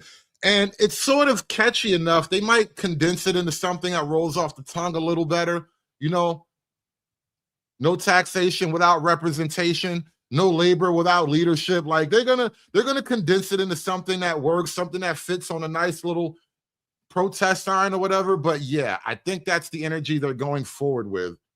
Be on the lookout for this new level of hostility. Hoes are gonna be mad in ways we never knew possible before. PSA. This just a PSA. Jasmine Crockett was the litmus test. Because we was just trying to see what type of time y'all was on. Y'all failed another open book test. Because some of y'all thought we was being dramatic. I don't even live in Texas, and I knew what it was. The primary between Jasmine Crockett and James Tallarico wasn't just another race. It exposed a lot. Because suddenly the conversation wasn't about qualifications. Again, not about policy, and it damn sure wasn't about experience. It suddenly became, we need someone who's going to win. And baby, we know what that code means. Because somehow, when a Black woman is running, electability somehow becomes the main concern. But outside of that, what really caught my attention, some of the arguments coming from Black women, looking like pure foolery. Talking about Jasmine was ghetto and that she represents Black women poorly. Now, hold on. You mean the same Black woman that's an attorney, a member of Congress, and one of the sharpest communicators in politics right now is ghetto. If you are a Black woman and you said that, the internalized racism is on your sleeve, baby. Y'all got racism on y'all sleeve. You got racism on your sleeve and mayonnaise on your elbow. Because that term, ghetto, was given to you in your spirit by the melanated redacted folk. You've been playing that record over and over and over again. And baby, it's limiting you. The foolery. Because baby, be so serious. What people call ghetto is often Black women refusing to shrink, refusing to soften their voice so other people can be comfortable. And who told you being soft-spoken and quiet was the right way? You're talking about the same racists that are being soft-spoken and quiet while calling you the N-word with the hard ER? But they quiet about it and they got class. Baby, that's respectability politics. And it ain't never saved us. So at some point, you got to get off the merry-go-round. The idea... I can tell by the gray hairs on your hairline, you are too old for this shit. That Black women have to be polished, quiet, and non-threatening to deserve leadership. We've been leaders. And the white women, baby, y'all still not beating the allegation. Yeah. Because election after election after election, we see the same pattern. You voting against your own interest. And somehow y'all find a way to blame Black women when things don't go the way you hope. So yes, Jasmine Crockett was the litmus test. And the results, it just reconfirmed. All right, good people. Drink your water. Stay rooted, real, and knowledgeable. And mind your Black business. Internalized racism. The foolery. This just a PSA. Jasmine Crockett was the litmus. Good morning. All right. So, baby, I'm going to talk to y'all while I'm making my tea. I just want you all to know you niggas have failed the Black woman, and I'm greatly and deeply disappointed in each and every one of you. Because this tea is going to be hot this morning. Texas. All right, let me hold on. Let's back this up. If you're either a woman or a Black woman, this post is for you. Especially women who understood the assignment. This post is for you. If you're not, get out, because I'm telling you, I got time today. And any slander, hatred, bigotry, sexism, racism, we'll get time today. I will give you the time that you're asking for. So proceed with caution. Now, again, women and Black women. Let's talk. While I'm fixing my tea. So yet again, the Black woman was failed. I am starting to truly believe that nothing in this world is scarier than a Black woman running for any office or a Black woman holding any kind of power. Not pedophiles, not corrupt government, not high groceries, not wars that are started that y'all are crying about right now because y'all didn't sign up for this. None of it is enough to say, hey, we got to try something different. These white men keep failing us. Nope. Let's stick to what's tried and true, no matter if it keeps fucking us or not. Nothing is more scarier than a Black woman being able to do something. But I'm going to tell you this. As a Black woman, this is exhausting and tiring. We show up, we try to prevent. Y'all don't want that. It's kind of like preventative medicine. We try to prevent shit from happening and shit from failing. But no, you don't want to be treated. You don't want to get the info. You don't want to do whatever it is to stop the disease from plaguing or attacking you, right? But you want us to be reactive. You want to be treated after you got hurt, after you got hit, when you could have prevented it. You could have prevented the diabetes. You could have prevented whatever that was coming your way. But now we got to rush, get you the medication and do everything to help you fix the issue. Try to soften the issue that has been, created or fix you. And that's how y'all treat Black women. We are never good enough to prevent the bullshit, but y'all always come to us to fix it. And we're tired. Speaking from a Black woman that is always fixing some bullshit, always doing for everybody something. It's tiring. It really is. You have the opportunity to support a Black woman, to have picked one that was going to be for the betterment. And yet again, we failed her. I'm not going to want to hear next year, the year after, oh my God, we should have voted for Jasmine. I'm so sad that I didn't do. No, ma'am. No, ma'am. I'm tired of those tears. You knew you should have voted for her. I'm tired of the fake tears. I'm tired of the, oh my God, I should have known. You knew better when you did what the fuck you did. You made your choice, so now you lie in it. And Black women, we are no longer coming to the aid anymore. Like, we really got to stick to our guns with this because this shit is about to hit the fan. And when it hits the fan, one thing for sure, two things for certain, it ain't our fault. What Master P say? It ain't our fault. Did I do that? No, we didn't. We tried to help you. We tried to stop it from happening, but we weren't good enough for that. So we won't be good enough to play the cleanup crew. Black women are no longer, we are not your janitors. We are not the second best. This woman, Jasmine Crockett, was the most qualified, overly qualified, most intelligent, the person that would have stood for everyone and fixed stuff. But you could not get past the color of that woman's skin. You also could not get past, and you know what? Nope, I'm not going to even say it's sexism this time. I'm not going to say that. It's just Black. Because you want to know why? Gina Hinojosa, she did great. You want to know why? She's not a Black woman. Y'all can tolerate that. And I am going to say this too. My Hispanic males, y'all fucked us too. It's crazy. In Mexico, y'all know what it is. Y'all have y'all have a woman president. Y'all know better. But it's the ones that come to America and then start acting and taking on the ideologies of white men and trying to hold a hierarchy of sexism. But in your country, y'all are being ran right now by a woman and it's going perfectly fine. But you come to America, oh no, women got to know their place. And y'all pulled that shit. Y'all voted for Tallarico. I cannot believe,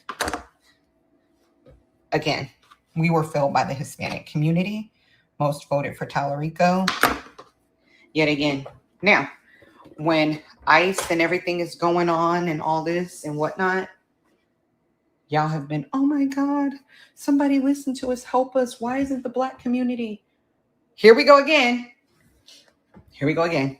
Did y'all vote to help us? I mean, for us to help you? No, you put your faith again in the white man that's deporting y'all.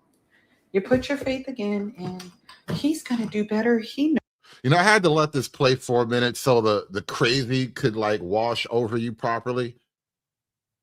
And it was a long enough clip with a lot of crazy. It might have, might have drowned. I hope I didn't hurt anybody. But here's the thing. She's kind of describing the self-image is crazy, by the way. The self-image that these women hold, not only individually, but collectively, like you picture yourselves as the rightful destined savior of the country, yet everybody hates you at the same time.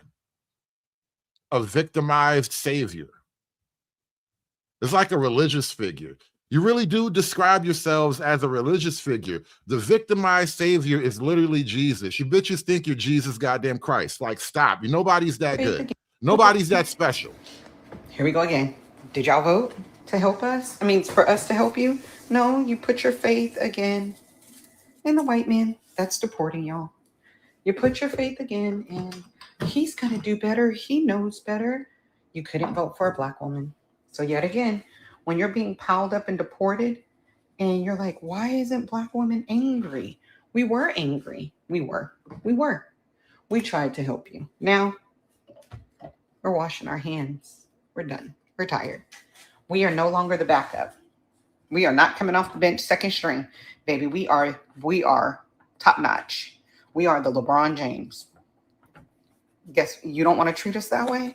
We're going to show you. She said, so we're going to sit back and black women are the LeBron James. The LeBron James of what? What are you the LeBron of? Hell, there's even a dispute if LeBron is the LeBron of anything. We're going to take that L. We're going to take it, and we're going to take it over here doing the best to protect our peace. The best. And people always ask me, did you ever think you would shoot yourself in the foot doing the business for just black people? I was even told by a biracial woman that I would not be successful because I'm making this a race thing. But how do you continue to try to heal your people and do for your people if we're continuously being slapped by our oppressors? And now I'm going to have a healing space, and I'm supposed to expect them to want to show up to be healed with the person we're trying to heal, the people we're trying to heal from. That was my reasoning behind doing this melanin flow for people of color, to be able to go to a space curated for them to find healing. But yeah, my rant of the day. I know this was a lot. One thing a lot of these political videos reveal to me, and hopefully to you guys watching as well, there is a deep, deep mental issue in a lot of the black community. I'm not going to go call it a full-on crazy. I'm not going to say there's craziness in that extreme, but like I showed you the chart the other day, a lot of how do I want to phrase this? There are a much higher instance of narcissistic personality disorder in Black America. And I think a lot of this woke stuff in particular with Black women, it only exacerbates that latent tendency to lean toward the narcissistic personality disorder. The woke shit is making them worse, y'all. Long video, and probably most are gonna cut it off at like a minute or two. But today is a heavy day. So if you see a Black woman today and she just looks like, fuck with me if you want to, you know why. And I told you earlier, keep your distance, right? Didn't I tell you earlier, keep your distance? She's telling y'all, listen, they are not in the mood today. Let us be. Because yet again, we were not chosen. We were showed that we are not enough, even if it meant this woman was going to protect our kids, everything. And the crazy part, all these kids that were in the Epstein files weren't even ours. And we still are more outraged than white America. All the kids being detained, we were going to help them. We were going to do what was best. Black women always want to do what's best for everybody. So, hey, it's time for us to stop putting on that cape and relax. And take a page out of Kamala's book because, baby, she's relaxing. All right, y'all. Enjoy your Wednesday, the best of your abilities. And if you come and try to fuck up my day, I promise I will fuck yours up today. I'm not going high. I'm going to drag your ass to the gutter. Have a good one. This country played too many goddamn games with us. Y'all did it with Stacey Abrams. Y'all did it with Kamala Harris. And now y'all done it with Jasmine Crockett. Don't ask us to run shit else, okay? And y'all will sit up there and ask Michelle Obama with a straight face if she's ever going to run for president. I'm so glad when she said, I don't know, it was last year or this beginning of this year, she said, I won't let y'all play with me like that. Y'all are not ready for real change. Don't ask us to do shit else for y'all because y'all keep showing us time after time again. Y'all don't want us in those positions. Because not only are we overly qualified, we will do a much better job and we will make real change. But y'all won't do that. Y'all rather be racist than right.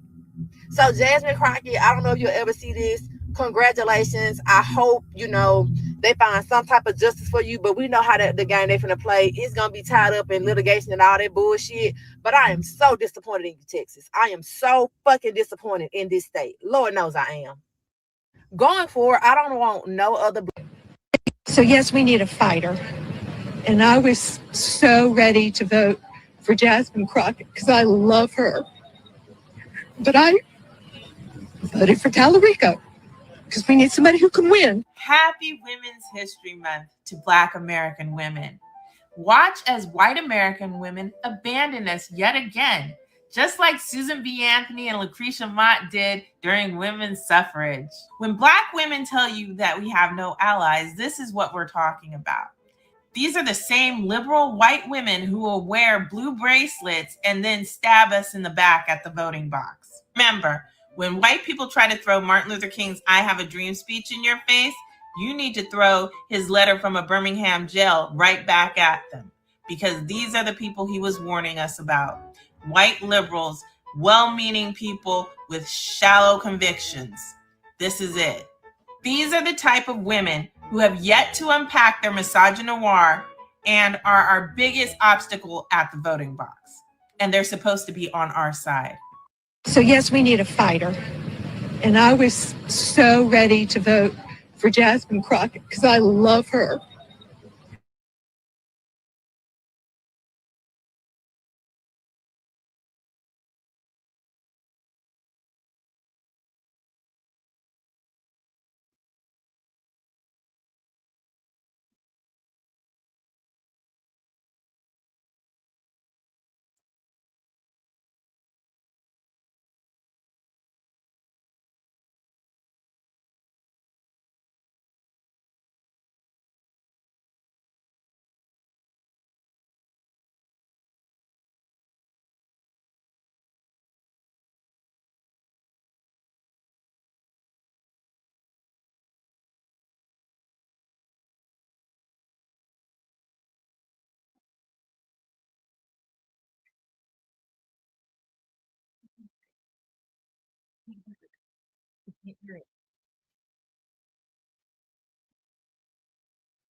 Tone policing Black women that are actively fighting and speaking out against oppression really makes you seem very dense. I'm going to be very honest about this, and I don't give a damn because you're not going to tone police me.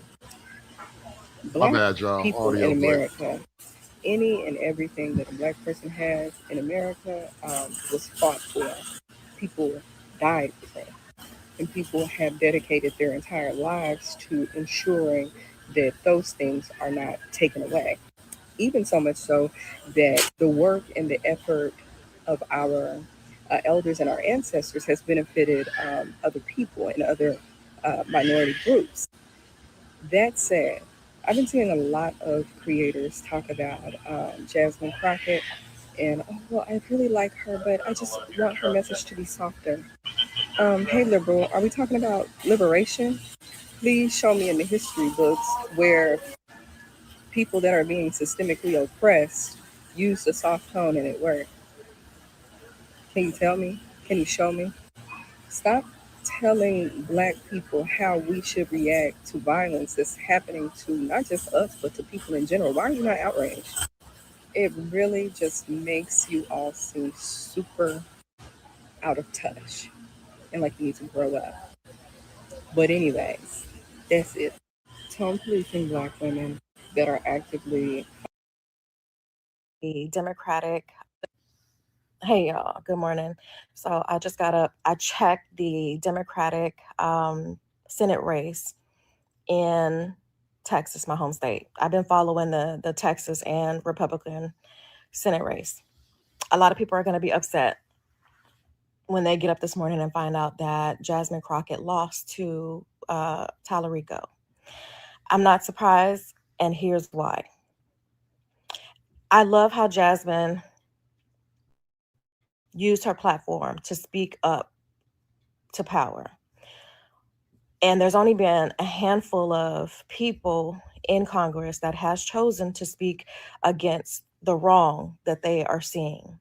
And I will always respect somebody using their platform to do such. But we as Black women know that we are looked at differently. We can't raise our voices. We cannot show anger or disagreement because people typically look at us and think that we are aggressive. We don't know how to control ourselves in certain rooms, or that we're sassy, right? And so a lot of times they try to hold us down. America still wants to keep an image of a Michelle Obama when you see the person in office, right? And our departments and Congress, Senate should always have a certain decorum, right? When you're at the podium. And that I do agree. And I feel like Jasmine did more harm to herself in the way that she came across, because that's not going to resonate with all people. That's going to resonate with the majority Black and brown people, but not everybody is going to understand that.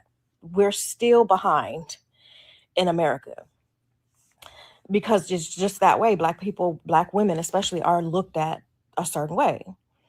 And if you don't hold yourself like a Michelle Obama, then they deem you less than. And I hear that Jasmine left Congress just to run for Senate, and she didn't even win.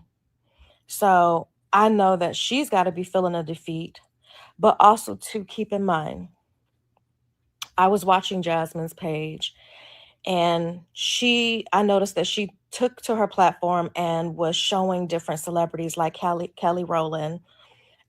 She chose to speak negatively about Nicki Minaj. It was kind of like she was drawing a line in the sand. You have to remember that a lot of these people have fans, and a lot of their fans are in your district. And when you come out and you publicly speak negatively about somebody who has a large fan base, you are hurting yourself. Kelly Rowland, I love her, but Kelly Rowland has even decided to get in the sand with the girls, calling, or just being discreetly discriminatory about Nicki Minaj, right? Again, everybody has a right to their opinion. I'm not saying, I like Nicki, but I'm not saying that anybody is wrong in the way they feel. What I'm saying is when, as a politician, when you choose to put these people on your page, you have to remember, if you go on your page and speak negatively, these people have a huge fan base. And a lot of these people may be in your district, and that could have cost you your race. Hey, y'all, good morning. So I just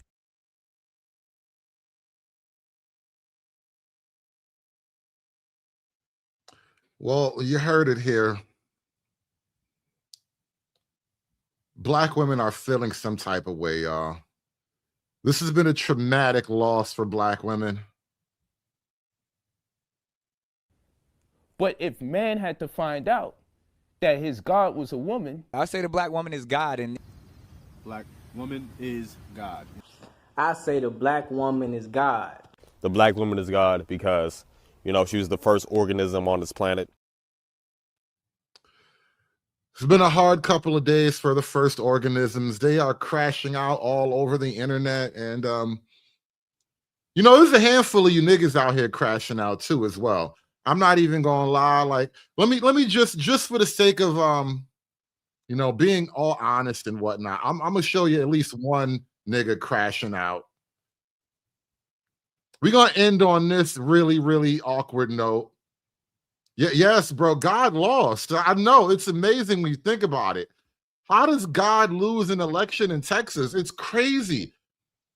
Strange things are happening here, but thank you guys for watching the show. I want to play you out with this one last video. Please throw $1 in the hat as you make your way out the room. Thank you all for supporting the show. Like, share, and subscribe. Everybody must eat. Everybody must eat. Everybody must eat. Everybody must eat. Yes. Give me the money. Give me the money for I will do. Give me the money. Shout out to Jasmine Crockett. Salute to Jasmine Crockett. She did an amazing run. She did an amazing thing, making noise for the people on Capitol Hill. There should have been no amount of voter suppression that could have stopped her from winning this election. I'm gonna say that again. There should have been no amount of voter suppression that should have stopped her from winning this election in midterms. Let's wait till midterms. Let's wait till midterms. Let's wait till midterms. What fucking midterms? This shit is a joke. And this is an example of the state of America. These people, these vampires, are performative as fuck. They are performative. They'll do whatever they say to get into the cookout, to get invited in, to be included. But in all actuality, they're with them. For real. They're all the same. No amount of voter suppression should have been able to stop Jasmine from winning this election. But they really don't want no equality. They really don't want Black people to have a real seat at the table on Capitol Hill, where they'll be able to say, oh, if you want my vote on this bill, I need to be able to put this in the bill for my people. Because that's what this is all about. That's what the seat at the table is about, for real. When you get into Capitol Hill and when you get into state senators and when congressmen and you're up there like that and you're really up there, that's when you can actually start to, you know, see policies at the local level get pushed through or whatever like that. If you can say, yo, I want to put this in the, like, you can get my vote on the big, beautiful bill, but I need this to be inserted in there for this sector over here and this sector over here and that over there, that over there, that over there. Like I said, everybody's feeling some type of way about the Crockett loss. I don't know why. Of all the politicians, Jasmine Crockett has kind of, she's touched the heart and soul of a lot of Black people. She has really like reached into the very core of Blackness and garnered a lot of support and sympathy from the community.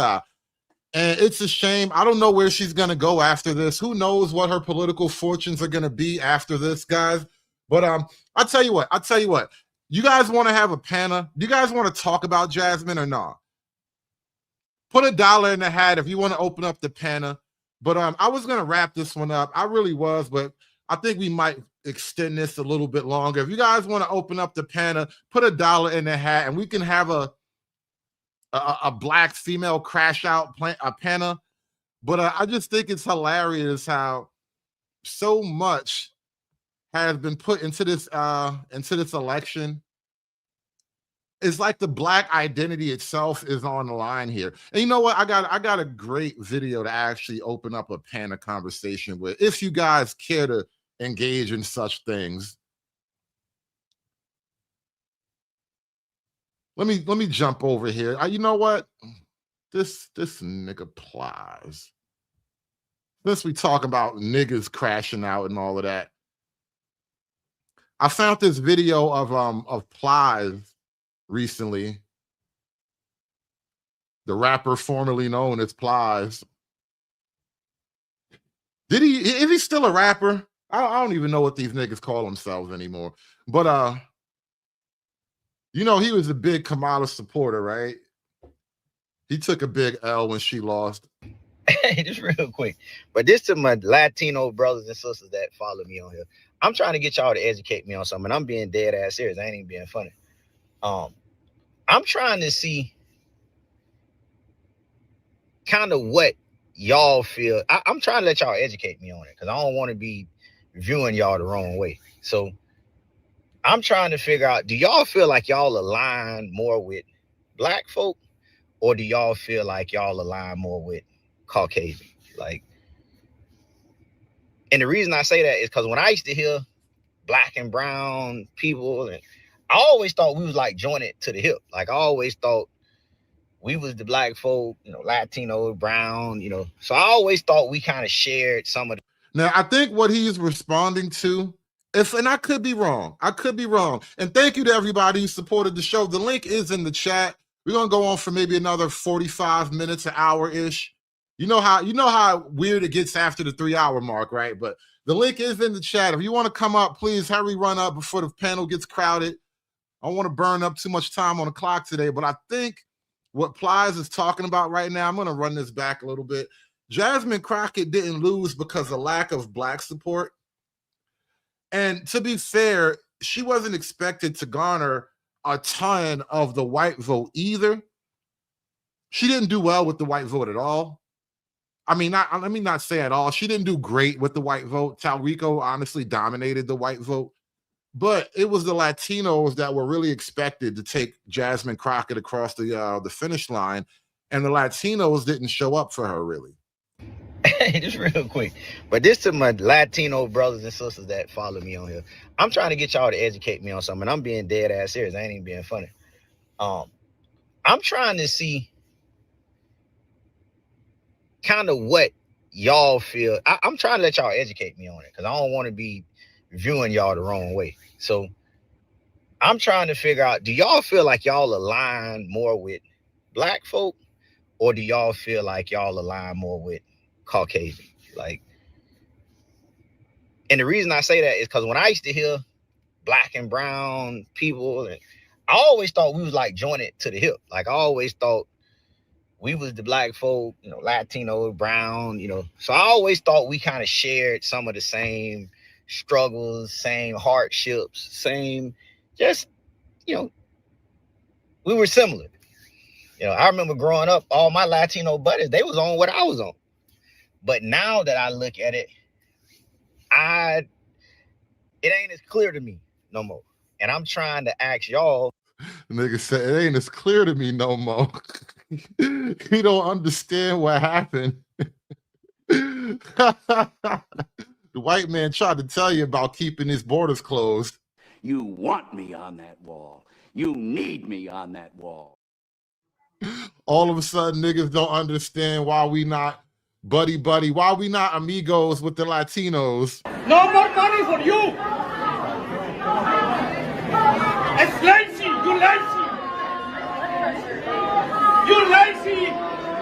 No more money for you. Plies really don't understand. How come we not really amigos with the Latinos? He just can't he just don't get it. It's like he's growing up right in front of us. That's a damn shame right there. I mean, he just like his struggle bit, he just refused to grow in and grow up. What's going on, Hood? What's going on, man? Good afternoon, bro. How you been, man? How you been? Man, it's just been a whole bunch of crying. I've been enjoying the Tears of Fears Keisha stream. You know, this has been a good stream. I've been sitting on the Black feminist tears all morning. You know, with just a little bit of lemon and mint, and it's been real good. Thank you, sir. Thank you. I actually prefer honey in mine, but yeah, it's good. Nice either way. Yeah. They big mad because supposedly educated Keisha from the affluent suburbs of St. Louis that went to a supposedly day school that represents the so-called downtrodden in the mix of Keisha and Keisha politics didn't get in, despite the fact they already said they was not going to get involved in politics when 92% of them voted for Kamala Harris. So why is they even bigger mad now? I mean, y'all already said y'all was not gonna do anything, but y'all mad because nobody else want to pick up the mantle. I just don't get it. They really do feel abandoned because honestly, just if you were watching the political wins, I think it's fair to say that the Democrats as a party establishment, they put their money and their faith behind Talrico for whatever reason. Their projections said that he's the guy that could actually fight this fight. And so they put their money behind the young white man, which, to be fair, it literally goes against the entire standing and posturing of the Democrats up until this point. Like, and this is why I said, like, it's crazy that the Democrats would actually like sandbag a black woman with a white man. But I mean, only the Democrats are bold enough to make a move like that. Like, it was wild, but they kicked her out of the car so quick. They were like, listen, we need a white man behind the wheel. The road's about to get rough, and I just can't trust you when the road is rough. I mean, I just feel that the liberals, the Democrats, is only going back to their default setting, though, Hood and Chad. They always been this way. It was just that they can only fake and pretend for so long until the so-called Keisha lost her power. Now that she's persona non grata now, I mean, they got as many as Marias and all that good stuff to go ahead and bag and prop up now, so they really don't need Keisha and Keisha politics no more. So, hey there, lonely girl. Yeah, cold they out ain't here. got nobody right now, and that's kind of the thing. That's the tragedy of it all. They're becoming politically isolated and less relevant. If you don't have a man, you ain't nothing. Angry Snowman, what's going on, bro? What brought you up here today? So you think they regretting asking what black jobs were yet? Not yet, but we're getting there. Jasmine Crockett just lost the black job, and I don't know how we feel about that yet. Hey, have y'all noticed that black women in politics parallel LeBron James' career? What do you mean? Okay, they try to hide their hair. They pad their numbers, inflate their numbers and ego. They always try to go to the best team, always trying to recruit and have the best rosters. And basically, they're not in the best in their league or their whole entire career. So, yeah, the B-Dub is like LeBron James in politics.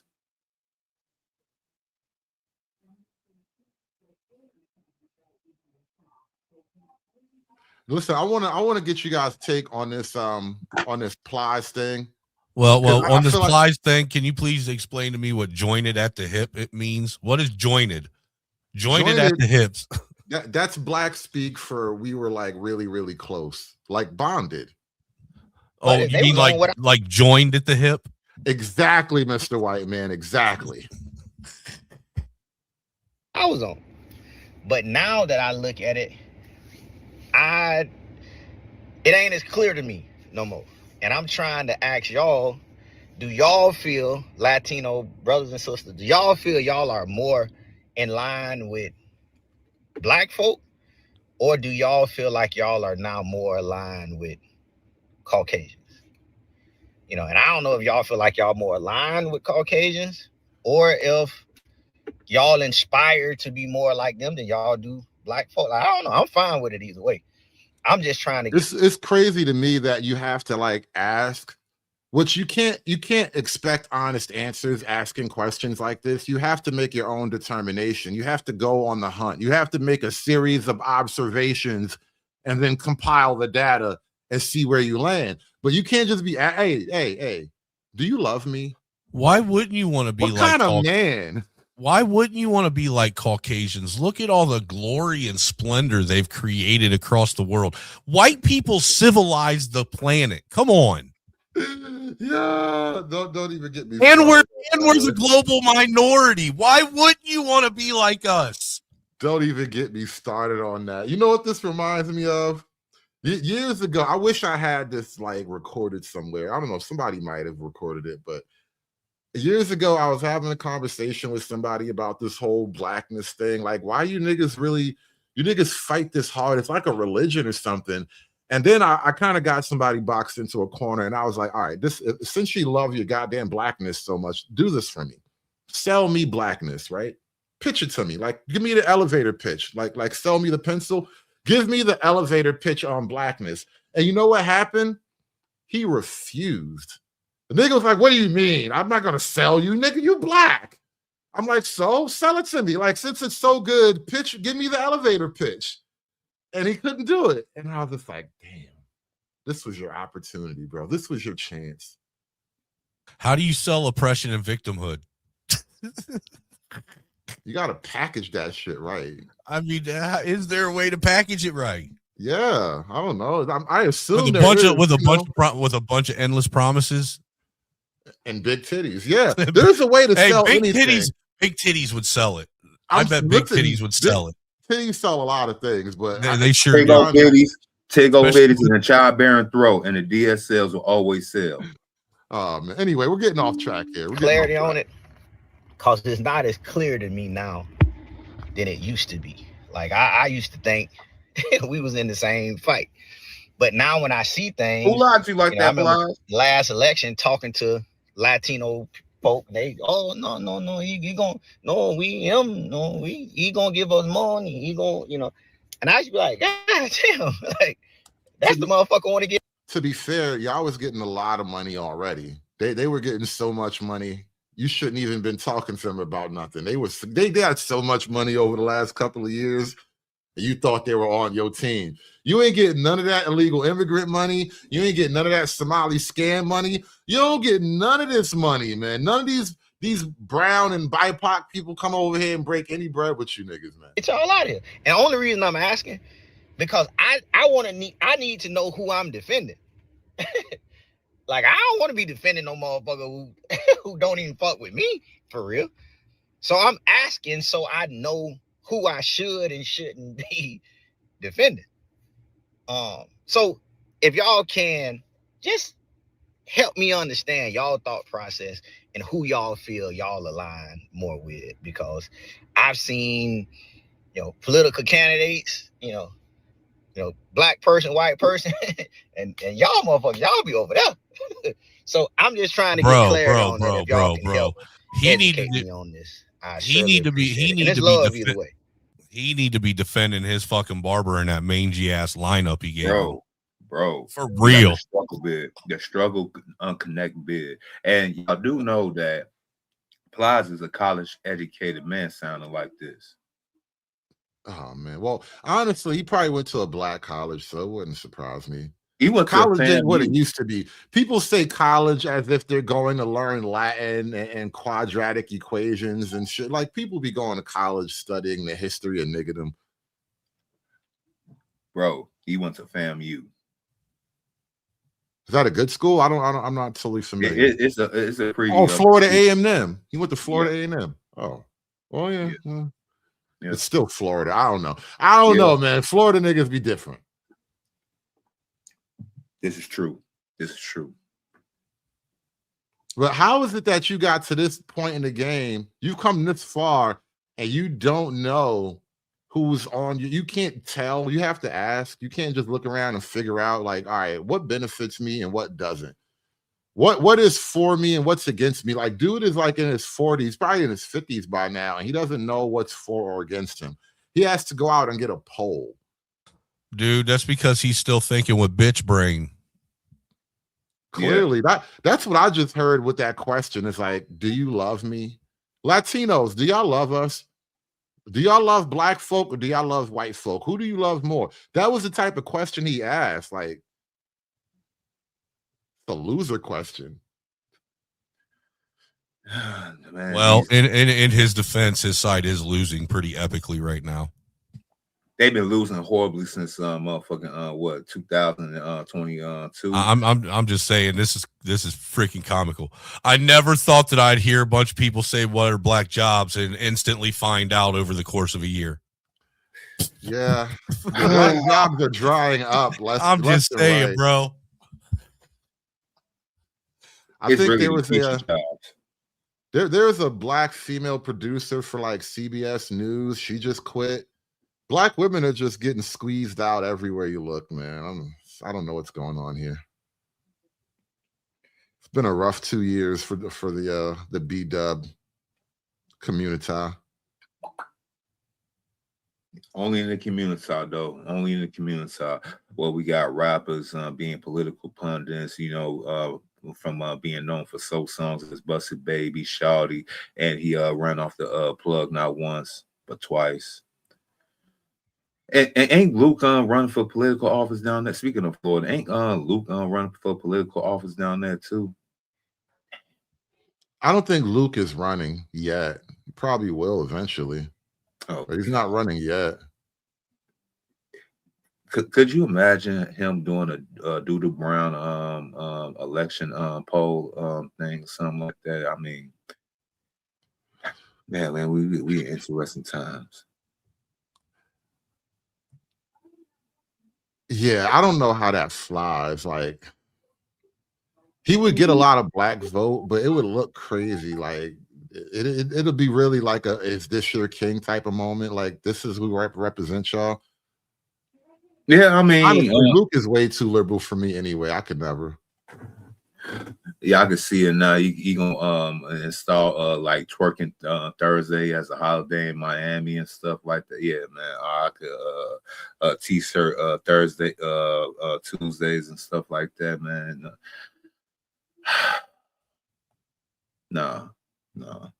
But back to this Jasmine Crockett and these liberal Keishas crashing out all over TikTok, all over X, because the so-called most educated, the strong, independent, they want us to fight their battles, but they don't want us to lead them. Now, what has been a good example of Keisha leadership in the last, I'll say,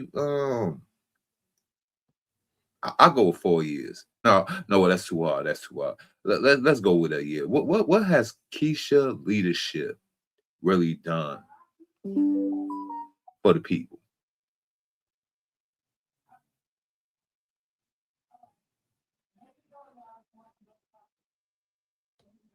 Black voters in Texas, I need y'all to rest. I need y'all to sit down. They think black voters are irrelevant. They think black voters are a non-factor. Show them how much black voters are actually needed in a general election in Texas. The amount of happiness I saw from white leftists with the clear voter suppression going on in Dallas County, like you were actually happy that black people were being turned away at the polls. I think this election showed a clear sign of who is an ally and who is a foe. And to say that Jasmine Crockett losing is the end of identity politics in the Democratic Party is just absurd. If you voted for James Tallarico because he is a white male and you thought that that meant he was more electable, that is the very definition of identity politics. Y'all are not serious people. Jasmine Crockett got the Stacey Abrams and Kamala Harris treatment. And all I have to say is if black women cannot be leaders in the Democratic Party, if black women are unelectable, then black voters are unpersuadable. Tallarico literally ignored the black community his entire primary and did nothing to stop the racist rhetoric that was coming from his very own supporters. Damn. He didn't even try to get the black vote. That's crazy. He didn't even try. He didn't even try. I don't even need you niggas. God damn. That's cold. That's cold-blooded. Just like in California. In the general with Asian, white, and Hispanic voters, since black people are non-factors. Ooh, that's the real math, isn't it? Asian, white, and Hispanic voters are really what's happening now. Y'all, what was happening then, they what's happening now. Damn. It's crazy work. The craziest work is happening to y'all. We gonna be on the reservations with our Native American brethren in a minute. I see it. I just want to be clear. Ain't no way Jasmine Crockett just lost that election. Oh, God. I'm telling y'all, if y'all don't believe it's rigged, y'all can say whatever you want to say. Y'all can throw y'all racial slurs. One thing about a powerful, beautiful black woman, they don't want her in power because they know their whole structure gonna fall, man. Texas, one thing about an election, and we got to vote on all that, but we ain't got to vote on shit. What we can do is turn up, quit working, quit paying bills, link up, and really start using our head and realizing why the fuck are we paying to live? This nigga say he gonna stop paying bills. Like he already doing that. Look, you gotta threaten me with some shit I'm really afraid of. Nah, bro. It shouldn't cost nothing.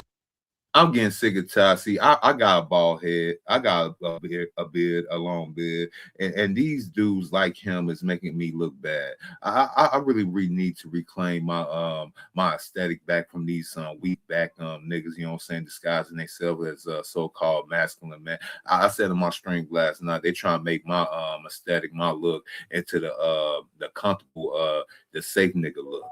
He's trying to be a safe Negro. I'm with you, Mr. O. This community deserves a better ball, nigga. And I'm gonna give it to him. Damn right. Press play. And to be able to breathe. Who the fuck gave these people permission to own the ocean, own the earth, and own the land? And nigga, we indigenous to this motherfucker. Not that punk ass European that's running America right now. The only reason that bastard able to do that because we ain't doing nothing about it. Fuck they voters. Fuck they polls. Stand up and let's do something, man. That's real talk, y'all. I'm tired of this shit. Who you gonna fight? The Democrats, bro? Do you think the Republicans stole your vote? What do you think just happened to you? Like, I wish you would write this down in short, small words. Like, what do you think just happened? I'm curious, because he really think the Republicans, you think this is a white supremacy conspiracy? He basically trying to say that that Democrats was wrong and right. Like, yes, elections can be stolen, it can be rigged, but only on the Republican end, and they basically rigged the Democratic primary. Yes, a Republican tampering has happened in a mostly Democratic primary amongst Democrats.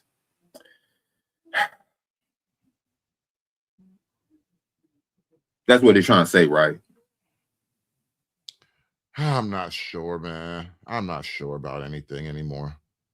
Hold on, I'm gonna pull something else up. Crockett lose. How did Jasmine Crockett lose? Oh shit. There we go. Sorry. How did she let him win? I guess is my question. Oh, we're well past that point. Because there's a lot obviously wrong that isn't going to go well, that she obviously could have used. Someone can let me know if you're from Texas. What were the ads like? What were the mailers like? I thought, as a Christian woman herself, there were things where she could have obviously called him out if she wanted to do that. But there's so many clips emerging after his win that are circulating on X and stuff that are just going to be a problem. Him saying that God is non-binary. You think that's going to play well in Texas? Or him using the Gospel of Thomas, which is heretical second century stuff. Like, there's things that are obviously not going to go well for him in the general that she could have chosen to use herself. Now, she obviously did well with the black vote and he won the white vote, but he really killed it with the Hispanic vote. Now, there's some people saying, I don't know what it's like in Texas, and I don't know what it's like to be a Texas Hispanic person, but people seem to have the impression that they're not voting for black people. I don't know what the dynamic is like out there, but he did really well with those numbers. But in a general election, like, Hispanic voters have been swaying more to the right because they don't like a lot of the hyper woke stuff. They're more persuadable Republican than obviously the black community.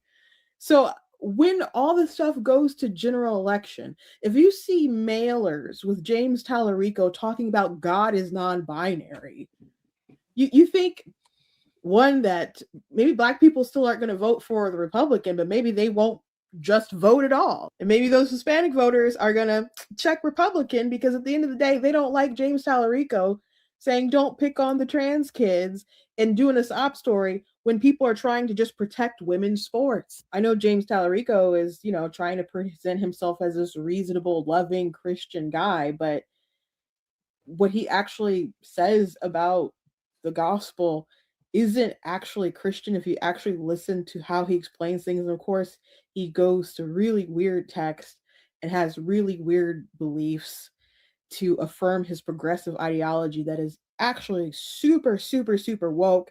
And the pendulum has swung on a lot of these issues that he's very gung-ho about. So was she just kind of running her race? Was it really positive about her? Did she attack him? Like, what was it like in Texas? Just let me know, because I feel like she had a lot of missed opportunities. How did Jasmine Crockett lose to James Tallarico? James Tallarico is a good and valid reason why we should stop saying Black and brown. We not brothers and sisters, okay? They're not our true allies. Black people, we don't have any true allies, okay? So all that Black and brown unity and all that stuff, stop that, bro, because they gonna do what they do. They gonna do what they do, bro. And this is why we should sit down, be quiet, and stop thinking that we should be kumbaya. Okay? Because they gonna show they behind every time. But yet y'all always getting up on here talking about, no, we gotta come together as minority groups and we gotta stand strong. We Black folks, we the only ones that be standing on business. You the only ones that be standing on business. Nobody else be standing with us. But yeah, we want to keep being nice to everybody. No. We want to be a voice for every goddamn body. Nope. Time to sit down. All right? Because we understand how certain people are going to show up and show they behind. Okay? Y'all have a good one. Scamming Shannon. What's going on, Mr. Enigma? Welcome to the show, bro.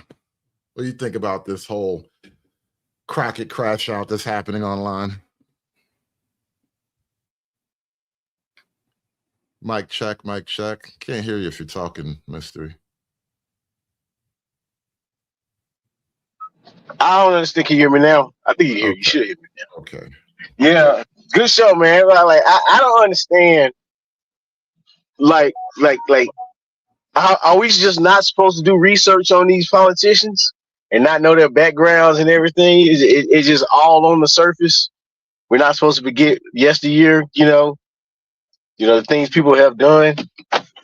And also, isn't this an indication that the Latinos are taking over Blacks in Democratic politics? Well, that's my prediction anyway. Because I said, the black vote is just becoming way less important to the Democrats, and Black women being like the main sort of block, the whole Black vote revolves around Black women effectively. They're just going to get thrown to the wayside because, we can win without you. And look, James Tallarico actually is a kind of an indicator of that when she just said he really didn't even campaign to the Blacks. So just on that statewide Texas level, the trend is shifting away. I mean, that should be a wake-up call right there for the community. But they can't go to the side with the racists. No, because he's Blacks. Right. And this is what I was saying. Black women have kind of left themselves politically isolated. You can't really do anything on the right because you've been making enemies, and you look at everybody over there as racist or whatever anyway, racism, misogyny, whatever isms and phobias you want to use. And so you have no love over there, and you really have no common cause over there. The people you have common cause with, you're now starting to call them racist, misogynist, homophobic, all that. So nobody loves you anymore, and you don't love anybody either. So where does that leave the whole Black woman vote? Where does that leave the Black vote, honestly? Because now it's the men really don't. The black men are kind of a non-factor as far as like voting, but the women don't really. They're not going to get any of their agendas pulled like across the. They're not going to get any of their agendas really voted for. So where does that leave the whole black vote? In the toilet, in the gutter, back to square one. You can't replenish the numbers because the B-Dub had the My Body, My Choice and went overboard with it. So you don't have that many new voters. And the so-called black voters that you do have amongst y'all is the tether branch, and they pretty much want to make sure that the status quo remains so he can stay in office, with the race victim blaming tactics and shit like that. Even though they're not black, they Nigerian, they Barbadian, they how the shit go, how the shit go, Honestly, I believe they're gonna lose their rights. Not in the sense of like on paper. I'm talking about like what's going on now with the reduction of the government programs, the government jobs, all the other things that they have. Those would be privileges, and yeah, I can't. But to them, those are rights. So I'm speaking when I say that, tongue in cheek. They believe it's their right to have these things, and then we're starting to see the change in the family court as well, where they're starting to make the shift where it's just not so easy for women to just get a default dub in that system. So I mean, it's just gonna be a reduction of rights, and then I think I saying it out loud, I'm thinking we're starting to see a little bit of the Moynihan report taking place. We're getting some of that benign neglect going on. Oh snap! Are you trying to allude that the so-called welfare state that's backed by the Moynihan report, about the disintegration of the black household, the nuclear black family, and basically predicted the welfare state will be the downfall of the so-called black community? Absolutely. Guilty as charged. And LBJ said it. He didn't leave any room for imagination. Now that was the whole point of him. I mean, I don't say the whole point. I say a major factor of him pushing the Great Society bill. So we're gonna what the black woman is getting is justice, bro. And when somebody's has been entitled, justice feels like oppression. That's an interesting thing, and I think it really is a matter of like the pendulum just sort of swinging away from the whole woke era, which woke isn't dead by a long shot, but things are moving away from that era. And as like the Democrats have to adjust to that politically, it means they're going to have to make some shrewd decisions about who they put their money on. And because the Democrats are not abandoning woke, but honestly, the thing about the Talrico guy, he's even woker than Jasmine Crockett, though. That's what's crazy. Jasmine, Republicans wanted you to win. No one rigged it for James. We wanted you to win because, and I know this is going to be hard to stomach, because you're a joke. We knew it would be a slaughter in the general election. You're right. It was rigged, but it was rigged by your own party. The media establishment and the Democrat in office in America got behind the white guy. They decided he was their guy, and you weren't, Jazzy, all the way to the late show. The Democrats decided that the Democrats decided that if you're gonna sell woke, you need a strong white face to really sell woke in the post-woke era. They're going anti-woke, selling woke. They're getting a strong white guy who also hates his whiteness, by the way. James Talarico hates his whiteness more than Jasmine Crockett hates white men, period. And so what the Democrats did was just instead of going to the black woman for whatever reason, they decided we got to get it right from the vine, and they went right to the white man. Yeah.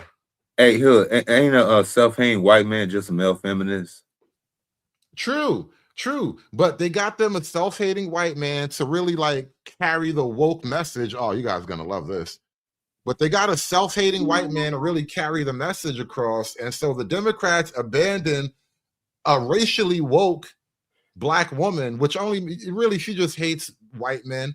I don't even know if Jasmine Crockett cares that much about the LGBT community. She's very Black and she hates white men, but Talrico looks like a solid woke vote. Like if you're gay and you want to start a gay throuple and have children, Talrico's your guy. If you need to get a transgender abortion, Talrico's your guy. If you want to import Venezuelans and Mexicans and all kind of non-white people across the border, Talrico's your anything that the woke people want to do.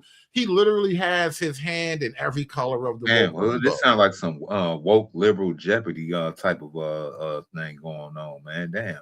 I'm just saying the Democrats chose the white man. That is a significant move. Where they perpetrated a hoax on the American people that Donald Trump's FCC censored an interview between Stephen Colbert and James Talarico, which did not happen. And that was his big breakthrough moment from name recognition on the national stage. You got the Bernie Sanders treatment. You got the Democratic Party picking its heir apparents. And it wasn't you, Jasmine. We wish it would have been you. We wish it would have been Jasmine Crockett, but it's not.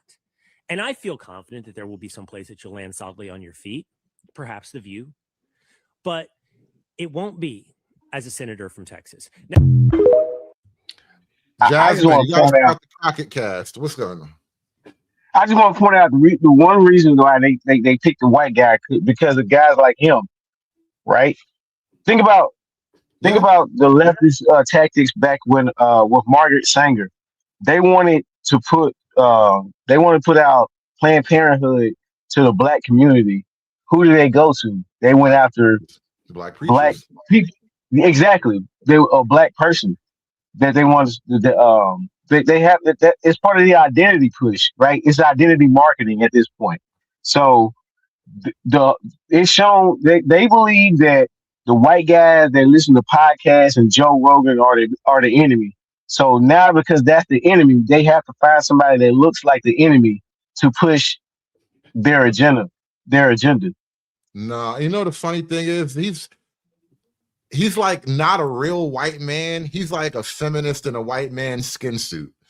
We got a random independent on the line coming up at the tail end of the show. Welcome to the show, Independent. What brought you up here today, man? Well, I didn't want to come up at the beginning and spoil your guys' bitching session. Well, I had 2 hours to get through, so you had to wait anyway. Okay, yeah, well, that works out. Oh, you one of those? Yeah, I'm one. Yeah, I'm one of those. Yeah, he's one of those. What's going on? I'm one of those. Not much, man. I'm just chilling. My cut came out well. You know, my girl said it's a nice cut, and then, you know what I'm saying, I got to see some titties. You know what I'm saying? So it was a good night. But other than that, you know, just chilling. Okay. A little TMI, but okay. I mean, I'm always happy when a nigga get to see some titties, I guess. Yeah. Well, I don't know, because you guys seem to, like, you know, you're always talking down about women and all this other good stuff. So I didn't know. I just want to see how y'all, if you're receptive. Bro, don't do that. You had to go get. No, I'm just saying. I mean, y'all confuse me. Rolling out of bed in the morning. Don't play. Y'all confuse me, man. We're celebrating a failure here. We're celebrating. Y'all talk about not liking identity politics, and then you spend a whole show talking about supporting identity politics. No, that's not the only thing I gotta do. You know, I gotta clean some dishes too. But yeah, that's pretty much it. I'm just listening to y'all bitch. Well, I mean, honestly, it was the whole show of Black women bitching. Do you have a commentary on Black women feeling abandoned and betrayed by the Democrats? No, they can hop on though if they want to talk about it. Well, they were on for the last 2 hours. I played video after video after video of Black women in particular feeling some type of way about the Democrat Party, particularly not respecting Black women's leadership. Gotcha. Do you think the Democrat Party believes in Black women's leadership? I just want to talk about y'all though, because they ain't here to defend themselves. So why I want to talk about them? Y'all here, right? Y'all can try to defend yourselves. So why would I want to talk about them? All right, go look at your girl's titties, bro. I'm happy he gets to see titties. I'm in the mood for that shit. Anybody have anything to say about Black women in the Democrat Party? Because apparently the Democrats aren't the home for the party like they used to be. I mean, They built the so-called house, and now the house kicked them out, like Section 8 always do. I mean, they really didn't see this coming. But Mr. Random Independent, we do feel sorry for them, because now they gonna come to us and ask us for help, and I ain't got enough help to give. You could probably help them out more than I can. So they all yours. I ain't trying to be no hero. I ain't trying to be no savior. They already told me my conservative black ass ain't shit. So I ain't got nothing for the Democratic black woman. What say you, Ms. Renova? These are all signs that the black vote as a political bloc is just becoming irrelevant. Demographics really are destiny.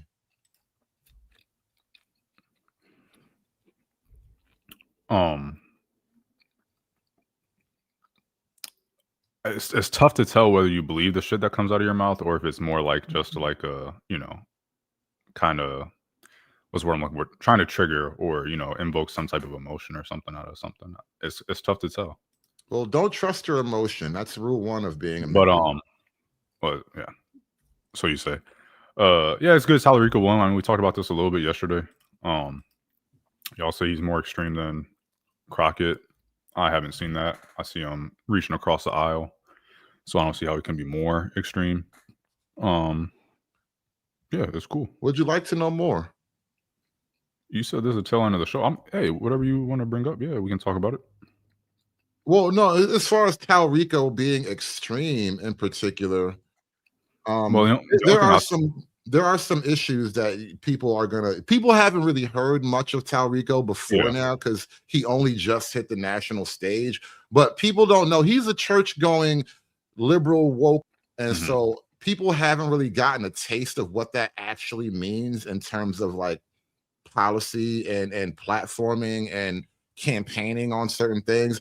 I don't think he's actually been up against it, but to this point, though, from what I've seen of him, he is a very slippery character. You have to come at him very you have to craft a very good attack on him. He's not just so he knows his shit.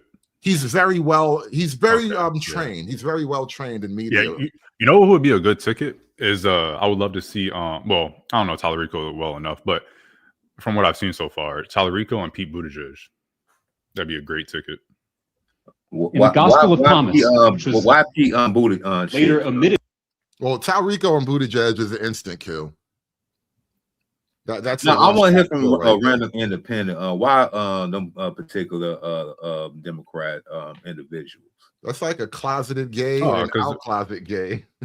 Because well, based off of what Conservative just said about Talarico, he knows his shit. He knows how to address certain topics and whatnot, and I see the same thing in Pete Buttigieg. They're both seem to be really intelligent. They both reach across the aisle, and I think that's the most important thing for the president to do right now. You think an openly gay man?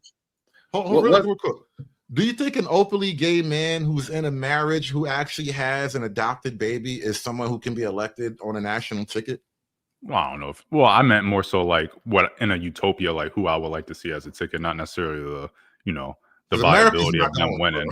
America's not going. Yeah, probably not. Probably. I mean, I don't know. I think there's a chance as a VP, Talarico as president and him as VP. I think there's a chance. There would be a chance. Wasn't Buttigieg like the head of the Department of like Transportation at one point, and when he was the he was Secretary of Transportation. Yeah, and then that department basically failed because of his supposed leadership. Then he actually takes some time off. The department didn't fail. Well, then he takes some time off to speaking of the supposed adopted progeny, adopted crumb crusher.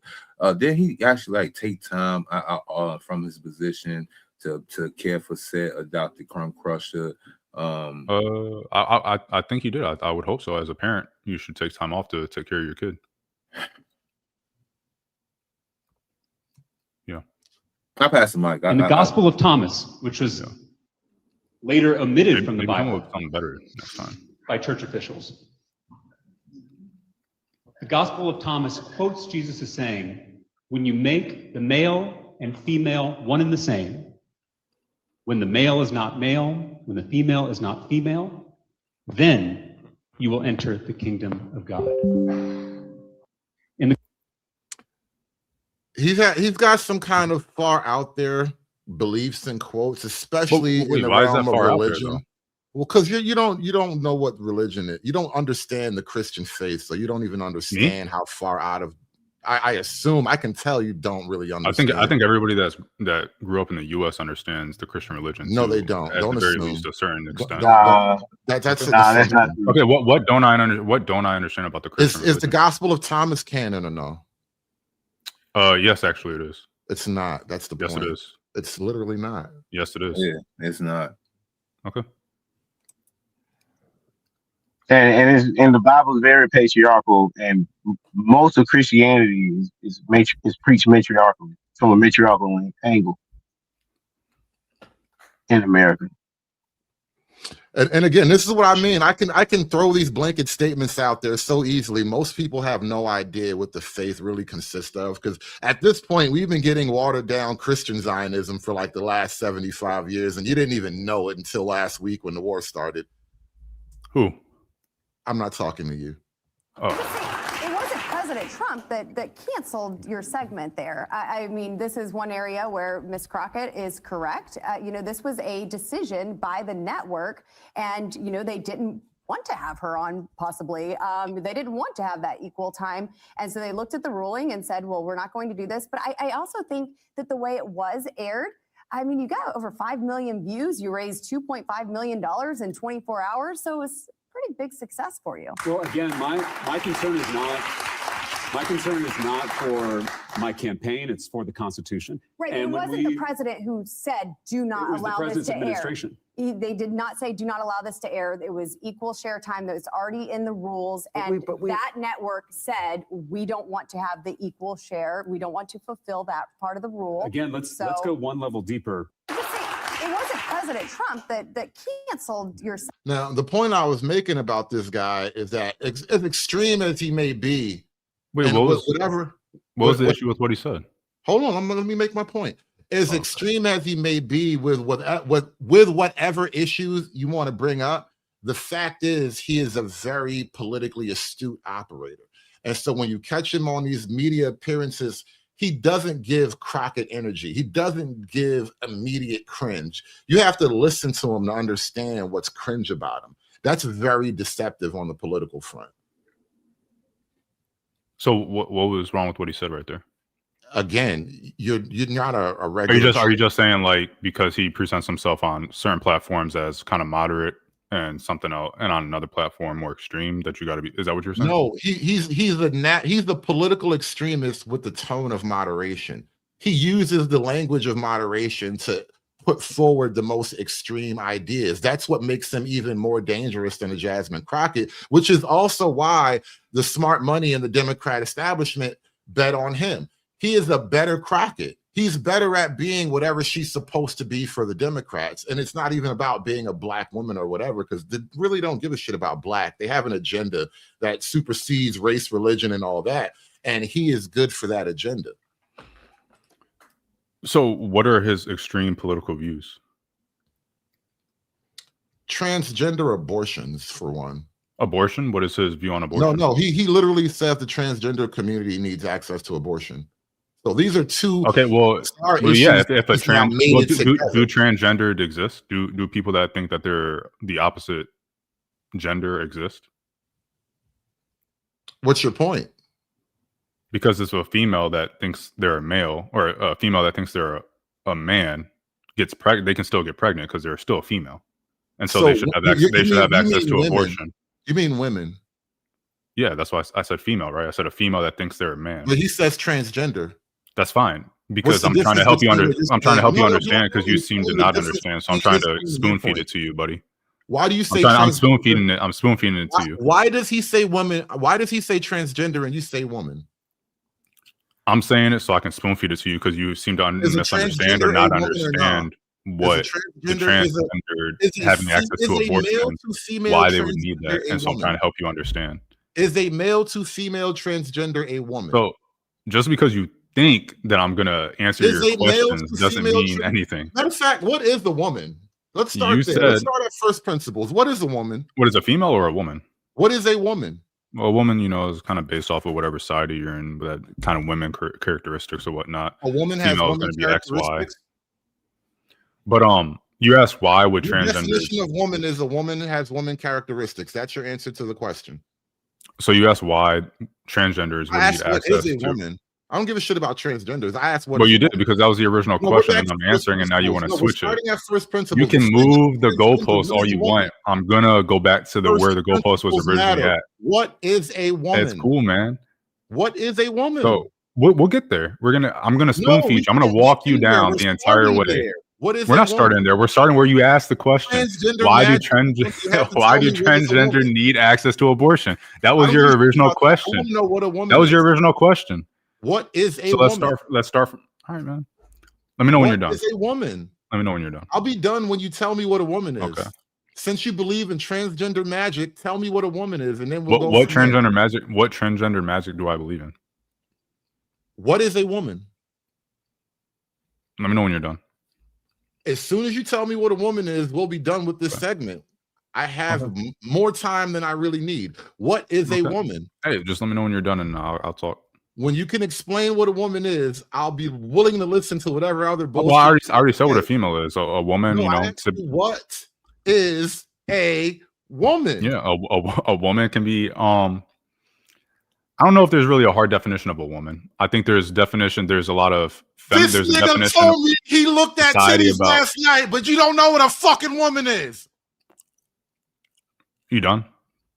Explain to me how you looked at. What did you look at last night? You done? What did you look at? You told me you saw. Hey, let me know when you told said when me I you answer. saw You titties. said, you said when I answer I would be able to told talk. me you saw You, titties. sir, you said when I told answer me I could that. talk. You told me you saw some goddamn titties, and now you're telling me you don't know what a fucking woman is. Sir, you said when I answered I could talk. Can What I are talk or titties? not? Can I What talk or are not? titties? All right, man. Can I talk or not? What are titties, nigga? Can I talk or not? What are titties? What the fuck were you looking at after you got this haircut? Can I talk You or not? said I got a haircut and I was able to see titties. Now you don't know what a woman is. I'm not sure you saw titties. If you can't tell me what a woman is, how can I believe you saw titties last night? Can I talk or not? If you can't tell me what a woman is, how can I believe you actually saw titties? Hey, let me know when you're done and I'll talk. I know you're doing it for the chat, so I'll let you go off. I'm doing this for you. You're doing it my for the nigga. chat. Go I ahead, swear man. to God, I'm doing Let this me know. for Let me you. know. Let me know when you're done talking. The chat knows what women and titties are. I'm trying No, to the help chat. you, nigga. What You know, is a like I said, woman it's and an what echo are chamber. titties? You got you. Now It's we an echo have two chamber, so you're questions just on the going off of table. what the. Okay, that's What fine. is a woman and what are titties? So I know you're doing it for the chat because the whole echo chamber thing, and the chat's loving it. So you're just gonna keep on doing the same thing. What is a woman? And Like I what said, are I'll walk you titties, down bro? from the beginning. Okay, so how about this? I will not stop talking next time you interrupt me until you kick me. What is a woman and what So are titties? we're gonna start from the beginning, and we're gonna get to where we're at now. Okay, All right. I'll give So you a let's do that. chance, but if you All get right. if you take So- too long to tell me what all a right. woman is, I'm just gonna assume you can't answer. Like I said, the next time you interrupt me while I'm talking, I'm just gonna talk until you kick me, and then you can sit up here and then you can sit up here and enjoy the chat, and This nigga got do balls, whatever but you he want. don't know what fucking titties Bro. are. You see this shit? How you got balls, but you don't know what titties are? Go ahead, make your point. Okay, so you brought up the question about the transgender. Why do transgender need access to abortion centers or need access to abortion? So that's why I brought up, hey, a female, they think they're a man, they can still get pregnant, they need access. That is what I take him to mean, that transgender need access to abortion centers or more, whatever the case may be. I need to hear it in like the context. I could be off. Maybe I'm assuming he's saying something that he's not. So I need to hear in the context. But when I hear that, that's what I hear. A female that thinks they're a man, that she can still get pregnant. So she needs access to abortion. And, are there any words I can't say over here? Well, if you don't want to say it, be clever about it. Sexual That's assault that. kits and stuff like that. Thank you. Yeah. So the second half, you asked what a woman is. There's obviously a debate, what constitutes a woman, the way that we define a woman now versus back then. versus like, let's say 70 years ago, some of the characteristics or something might be different. You know, feminine is like kind of a moving thing. There's obviously some things I think that have stayed the same throughout, you know, at least most of the US's history when it comes to a woman and to female. Yeah, obviously titties, generally speaking, are going to be on a woman. You know, a male can take estrogen pills and develop titties. So to say titties is how you define a woman doesn't make any sense to me. I think that transgender have a mental illness. So you're sitting here saying like, oh, I don't know this and I don't know that, and I'm a support. Like, I think that they have a mental illness, and I think that, you know, there should be more investigation and more studies done on that. But that's neither here nor there. That kind of answers your question about women. I don't have a strict definition of a woman. I just have a strict definition of a female, and that's what XX or XY chromosome, whichever one it is.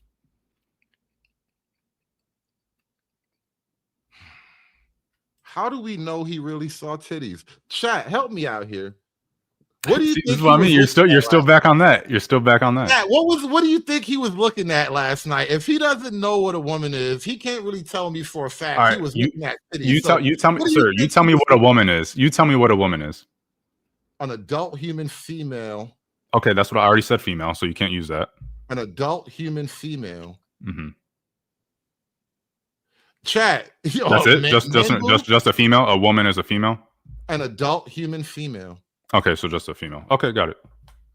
I mean, adult, obviously, but yeah. Okay, got it. Huh. So why? So to use sex and gender, I mean, yeah, sex and gender are synonymous. They're the exact same thing. Well, they used to be until the queers started rewriting definitions. Okay, so they're not anymore. So they're not anymore. Sex is different from gender. They literally say sex is different from gender. Sex is biological. Okay. Gender is an expression. Okay, so we're on the same page. I recognize that's what that gender. Say. If you believe that, then you believe what the new crazy people believe. But before like 30 years ago or 20 years ago, sex and gender were literally interchangeable. They meant the same thing. Only now do they somehow mean different things. Okay. But I'm still. Listen. I cannot let go of this point. If no, a man I mean, like I said, you're enjoying the chat. So objectively, cool. How does a man know he's looking at titties? This is really. This is let me. Let me know when you want a serious topic. Let me know when you want a serious topic. Nigga, this is me I'll be being here. philosophical right I can now. I can turn on my Xbox and just chill. Do you know what titties are? I can turn on my Xbox and just chill. Let me know when you want to get back to a serious topic. Well, anyway, thanks for playing. Have a great day. I'll catch you next time. We're going to wrap this up. We actually are after the 3-hour mark. But this is me being my most philosophical. If a man can't define rationally or objectively what a woman is, how can he now tell me that he looked at titties? I think it's a fundamental philosophical problem. And there is no way for he and I to resolve this on air. So we're just going to have to end this moment here. But that is where we're going to end this conversation. On a deep philosophical question. And this is actually like the problem of the extreme gender left. You can't really explain these things. So like, if you don't know what a woman is and you're telling me that you saw some titties, all I have now for you are questions that'll never get answered properly. There's no voting your way out of this. We just got to force these people back into the lockers like they belong. We have to make bullying great again. You can't vote your way out of this shit. You just have to make bullying great again, and eventually we'll get to a nice equilibrium. I'm telling you, man, this the reason why I be hating niggas, man. I'm telling you, man. It just be us. I be hating niggas, man. Guys, I thank you so much for watching today's show. It was almost a debacle, but we turned it around. We pulled it off the brink. And we got to a core philosophical disagreement. I don't think that nigga really saw titties. I'm just throwing it out. And I'm standing on that. I'm standing firmly, 10 toes down. I don't think that nigga looked at no titties last night. He looked at something, but they weren't actually they weren't definitional titties. They were something else. There was some other approximation of titties. They were something. I don't know. I'm not wise enough to know all the answers to all the questions, but I firmly believe that nigga did not see no titties last night. I think saw chest hair. Yeah, man, that nigga saw chest hair. I'm done. I'm done. I can't no more. I can't. That nigga saw chest hair. That nigga got a fresh shape up to go look at chest hair. That nigga got a fresh cut to go look at chest hair. That nigga went and got the Dominican lineup just so he could look at some chest hair. That nigga was staring at taco meat last night. This nigga got pretty to look at taco meat. I can't. Oh my God. Oh my God. My stomach hurt. You niggas about to bust my hernia. My stomach hurting now. My scar is acting up. Jesus Christ. I'm about to bust a stitch, literally. I got to go. Man. These niggas getting all beautified to look at taco meat. What the hell, Trump? Look at what you did to my people, Trump. Somebody had to do it. I am the chosen one. Somebody had to do it. Aspiring to be patriarchs like what white men have, that isn't freedom. That isn't going to help anybody. It's certainly not going to help black people. It's done. It's done. It's done. It's done. It's done.